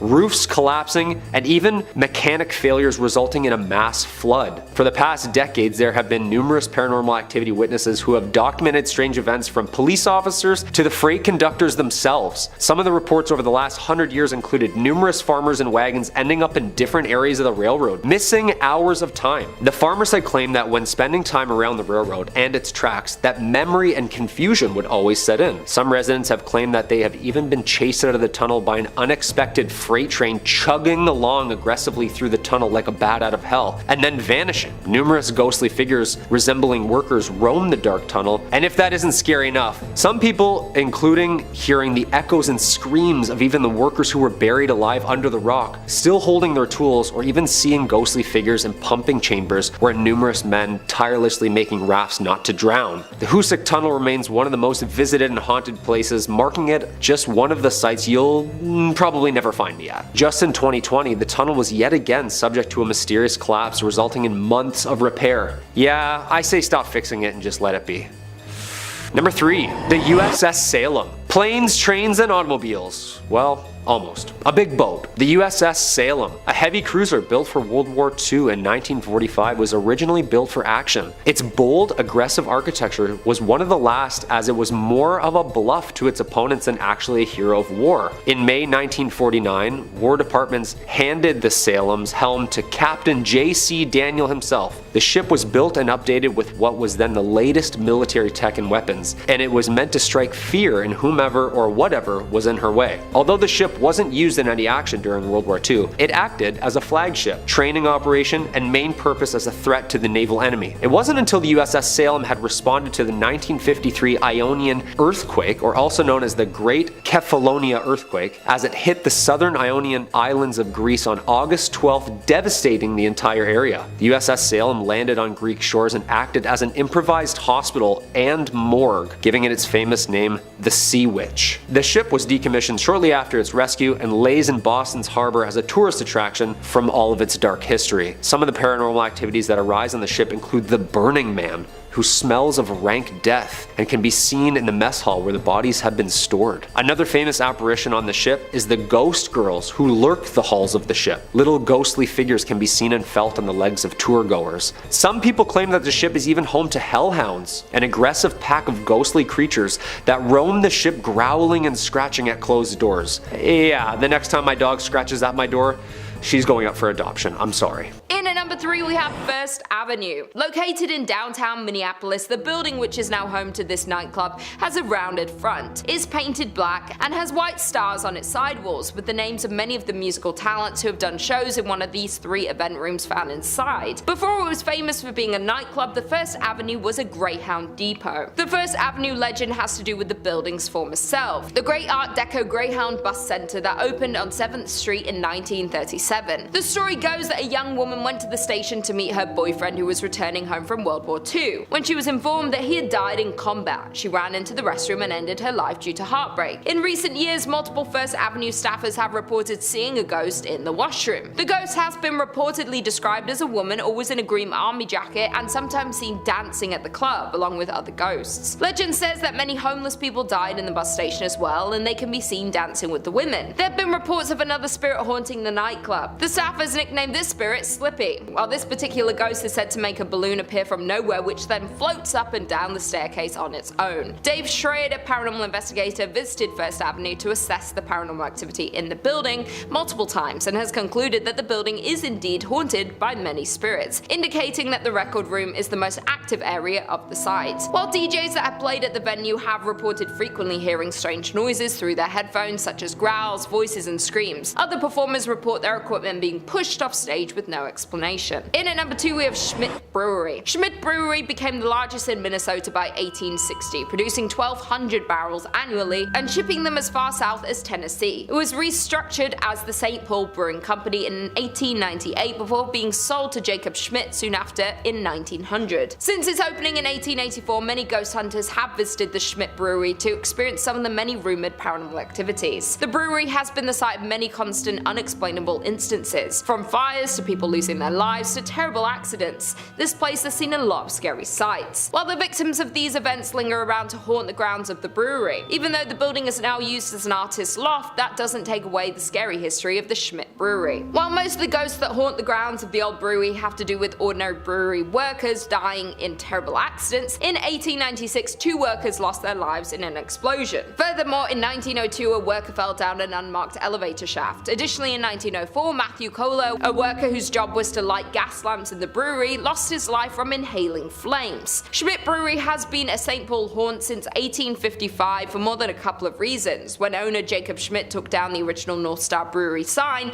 replacing it with his namesake, Jacob Schmidt Brewing Company. The entire brewery burned down a year later in 1900. Plenty of other bad luck would also follow on the grounds of the brewery, suspected due to the tragic death of many workers of the brewery. And finally, in at number 1 we have Four Pals Restaurant. Known as the most haunted restaurant in Minnesota, the Four Pal has a tragic story. Located in St. Paul, Four Pals was a high-end restaurant located in Irvine Park, and the restaurant is a beautiful Victorian mansion. Sadly though, the restaurant is now permanently closed. The dark stories about Four Pals Restaurant hint that the historic mansion is seriously haunted. As the story goes, back in the late 1800s, Joseph Four Pal had an affair with the mansion's maid, Molly. It was not long before his wife discovered this relationship and love for Mary. Therefore, the wife became extremely jealous of the servant and assigned Molly to do chores that would keep her away from the bedrooms and away from Joseph. Molly became pregnant and Joseph ended the affair, but Molly was so distraught about the whole situation that she ended her life. According to reports, she ended her life in the attic. Joseph was upset when he heard the news about Molly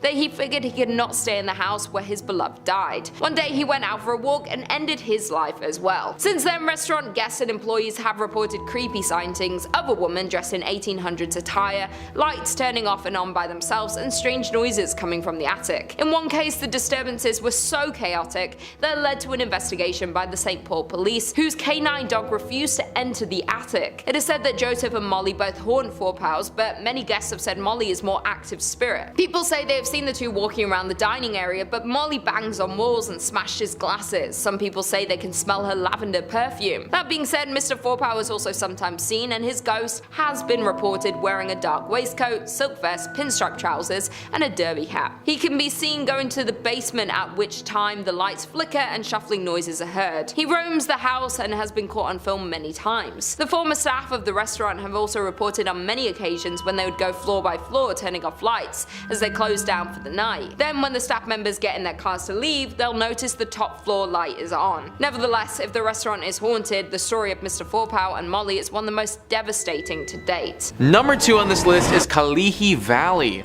The Kalihi Valley is honestly super beautiful and has some amazing natural terrain just like our park. I wouldn't want to go at nighttime though, because if you do, you may run into some night marchers. Legend says that the Hawaiian night marchers are a group of ghostly apparitions resembling ancient Hawaiian warriors. These warriors are heavily armed with spears and clubs and other archaic weapons and bang loud war drums as they march throughout the island. They appear at night with the goal of searching for their next fight and are fated to do this forever until they find it. These warriors were killed many years ago, but it's believed that a curse hangs over them and they're just forever gonna walk this island until they can defend it one final time. The problem is that nobody's really coming to attack Hawaii these days, and these warriors don't have any enemies to slay. Now, the sightings of these phantoms are honestly not as rare as you might think. Many longtime Hawaiian residents have reported having at least one encounter with the night marchers before, with some tourists even saying that they've had run-ins with them. These people are kinda lucky to be living and telling the tale though, because the scariest part about these night marchers is that your life could actually be on the line. It's widely believed that if you were to make direct eye contact with a night marcher, then either you or someone you love is gonna suffer a very grim fate. The only way to save yourself if you happen to stumble upon these warriors, as funny as it may seem, is to lie completely flat on the ground as a sign of respect. I personally don't really know why getting a face full of dirt pleases these ancient warriors, but apparently it does. If you are gonna go check out this valley, then just make sure you do it during the daytime and avoid these night marchers altogether. And finally, number 1 on this list is Kaniana Cave. This cave has seen some things, man. Only in Your State says once again, Kaniana Cave, a truly mysterious sight. This sinister story features Kamaholia, a shapeshifter who could transform himself from a shark into a man. He and his human wife gave birth to a son, Nanawa. When the son discovered his taste for human flesh, like all man-eating sharks, he disguised himself as a human in order to trick his victims. He would drag his victims into the cave and eat them. In ancient times, the Hawaiian people were forbidden from entering the cave, fearful that they would be attacked and eaten by this shark man. When residents later found out about Nanawa's true identity, that he was a shark man, they captured and killed him. Today, the souls of those who died here are said to haunt the area, and according to local storytellers, Kaniana Cave is a repository for psychic energy. This is one location you just won't want to visit at night in Hawaii, or alone ever. So we got a shark into a man, into a sick killer with the souls of those who have died. No, no, no, and another big no. This cave is just way too much for anyone to be going to. Hawaii is out here striking us again with the uniqueness, which I definitely thank them for, but this one is just far too much. I personally do not want to have to deal with the dead souls of those who were eaten by a shark man, or possibly even run into the ghost of said shark demon thing. Kaniana Cave is 100% on the do not travel list and should probably just be boarded up by the sounds of it. Number 5 on this list is Villa Paula. This haunted place is located in Miami and has quite the interesting guest in the backyard. Thrillist says, this stately white mansion was originally constructed as the Cuban consulate in the mid-1920s, home to Consul Domingo Millard and his wife, Paula. The Cuban-born Paula was known to spend her days playing piano and drinking Cuban coffee until she died from complications from a leg amputation in 1932. Legend has it that Domingo interred his late wife in a sarcophagus laid in the backyard. The sarcophagus is still there now, covered by ficus tree roots and nearly impossible to reach. Whether or not it actually contains her mortal remains is debatable at best, but reports of her ghost persist. It's said her ghost is in different rooms there, says History Miami's Dr. Paul George. People who've lived at Villa Paula since have had existential kinds of experiences. Among them, phantom coffee smells and piano playing, a one-legged woman roaming about as well. So there is a literal sarcophagus just chilling in this person's backyard. Can you imagine having that just show up on the house listing? I'd be like, no, we are not okay with that. I'm kind of surprised that no one has gone to go deal with the sarcophagus before. I mean, you can't just leave this thing down there like that and expect the ghost to just go away. I would imagine that Paula's spirit is probably tied to the sarcophagus, and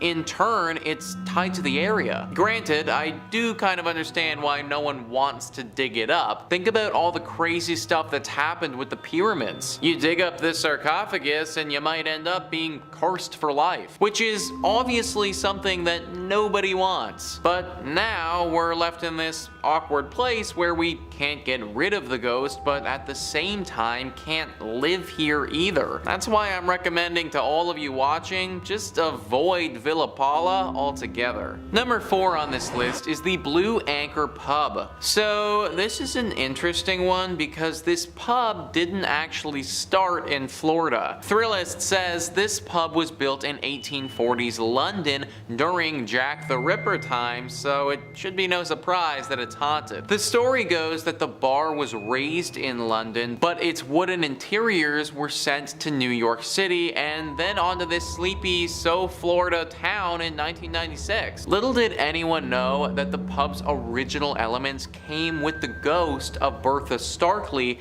a cheating wife who was murdered by her husband. Today, she can be heard rattling pots, knocking things over, and wailing in the middle of the night at the Blue Anchor. Every night around 10 p.m., the time that she was murdered, Bertha likes to remind everyone she's still here, so the current owners ring the ship's bell to scare her away. So, first thing, I've never actually heard of that before, where they take a building from one continent and then just decide to move it over to another continent. This bar must look pretty cool on the inside to go to all that trouble though. Obviously this was a bit of a mistake and everyone would have been better served if we relocated this thing straight to the dump. Bertha doesn't care if it's in London or America or anywhere. As long as the structure of this pub is still intact, her ghost will still be floating around, which makes it very hard to enjoy a night out at this place. Like, imagine drowning several pints, going to take a piss, and then getting ambushed by some 1800s ghost in the bathroom with your pee-pee hanging out. Like, I don't know if I'd ever be able to recover from that, folks. Number 3 on this list is St. Augustine's Lighthouse. Ah yes, the haunted lighthouse, a true classic. Thrillist says St. Augustine's iconic lighthouse is a Florida landmark built in 1874.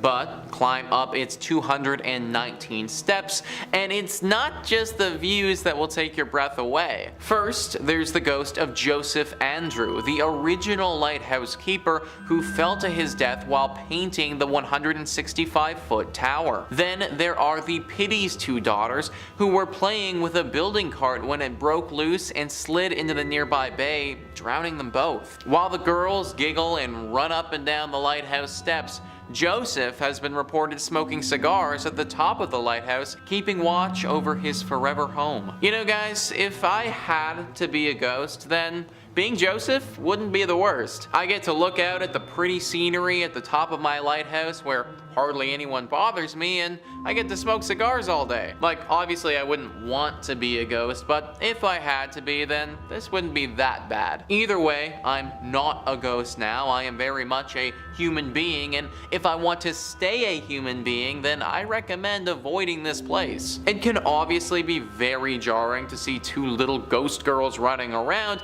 and even though all of these ghosts are supposed to be pretty chill, we know that the paranormal can be unpredictable. I'm sure that there are tons of other non-haunted Florida lighthouses around if you're really pining for a good view. Number 2 on this list is Fort East Martello. If you don't like dolls, then you really won't like this one, guys. Thrillist says if there is one rule all Floridians follow, it's do not mess with Robert the doll. The 4-foot figurine has terrorized anyone who hasn't taken him seriously since he was gifted to artist Robert Jean Otto in 1904. Otto blamed any mischievous act around him on Robert the doll, effectively coining the oft-repeated Robert did it mantra. The doll currently holds court inside Fort East Martello, where he lives inside a glass case surrounded by a constant soundtrack of haunting xylophone music. The room evokes a heavy air immediately upon entering, and the walls are papered with apology notes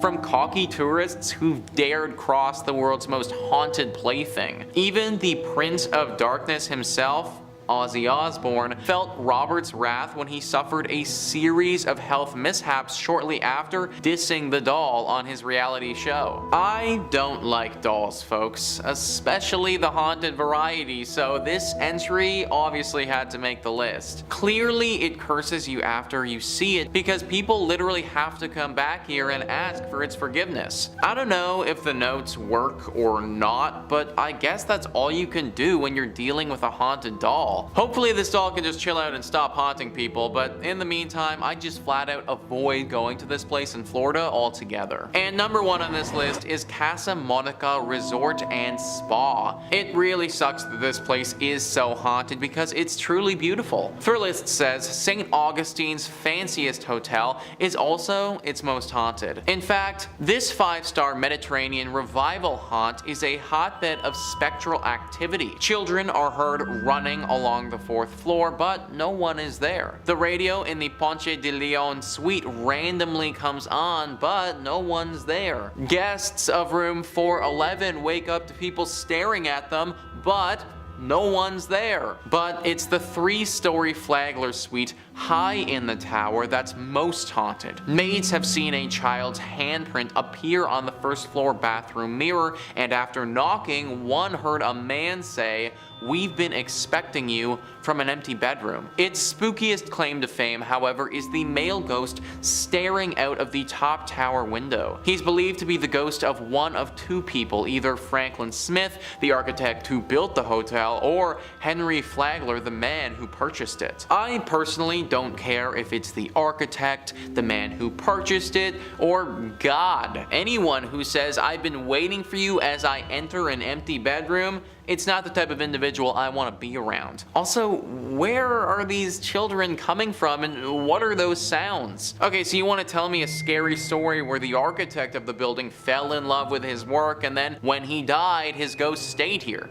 Alright, fine, I can buy that, I can believe that, but like, what are the children doing here? What do they have to do with this place and the architect? Maybe this is just one of those spots where it doesn't matter what happened here, it doesn't matter what will happen here in the future, it's just always destined to be haunted. Number 5 on this list is the Molly Brown House. If you live in Denver, then there is no way that you aren't familiar with this haunted place. Thrillist says you've no doubt heard of the Molly Brown House and likely passed it on the street once or twice too. Molly Brown was a notable member of Denver's elite and perhaps known best for being a Titanic survivor, and despite allegedly living a relatively happy life, visitors to the museum and staff have reported quite a bit of strange happenings. Some have smelled what's believed to be husband J.J. Brown's pipe or have witnessed lights off and on the fritz, and staff have reported furniture being seemingly rearranged. Sometimes figures can even be seen roaming the house. A visit is worth it alone for the history, but the potential for getting a bit spooked or walking into a cold spot is definitely an added bonus. We once again have one of those locations where no one has any idea why it's haunted, it just is. Maybe it's the connection to the Titanic that has got this place acting funky. Obviously, that was a very unnatural occurrence and took the lives of tons of people in a very sad way. So I could believe that the Titanic and the survivor of the Titanic plays some role into why this place is haunted the way that it is. Good news is that this isn't the worst haunting that you can run into. Like, yes, you will get a little scared for sure. You might smell something funny or have a ghost pull something on you or even maybe have small valuables go missing. But ultimately, you probably shouldn't be dragged to the underworld here by some shadow demon or anything like that. So I guess if you were to visit any place on this list, then this one wouldn't be the worst. Just be prepared for what's coming, because if you aren't, then it could leave you with some serious mental trauma. Number 4 on this list is Phantom Canyon Road. You need to be very careful on this road because there is a good chance you could suffer a serious crash if you aren't. Thrillist says a haunted road is one thing, but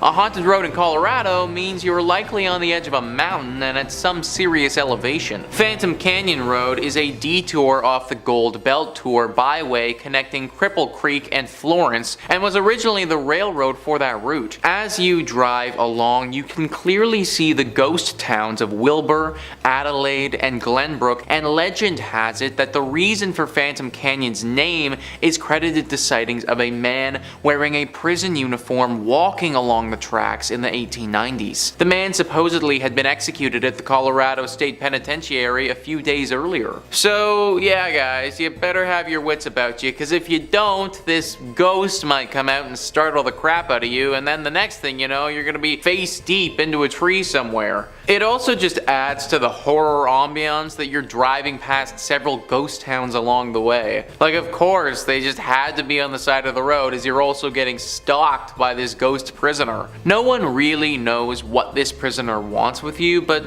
let's face it, I can't imagine it's good. My dude was executed back in the day, so for one, what he did was probably pretty bad to warrant a punishment like that, and then secondly, he literally got executed, and I can only guess that his ghost probably isn't too pleased about that. Y'all need to be especially careful if you're driving down this road, because at any point this guy could pop out. Number 3 on this list is Central City Masonic Cemetery. Of course we had to have a cemetery on this list. No haunted place list would be complete without at least one of them. Thrillist says, founded as a mining town in the late 1800s, Central City is now known as a destination for those looking to head to the hills for a gambling fix in the casinos that now dot the area. But one thing hasn't changed. The woman in black who twice a year appears in this hilltop cemetery above the town. Known as the Columbine Lady, she comes to visit the grave of of John Cameron,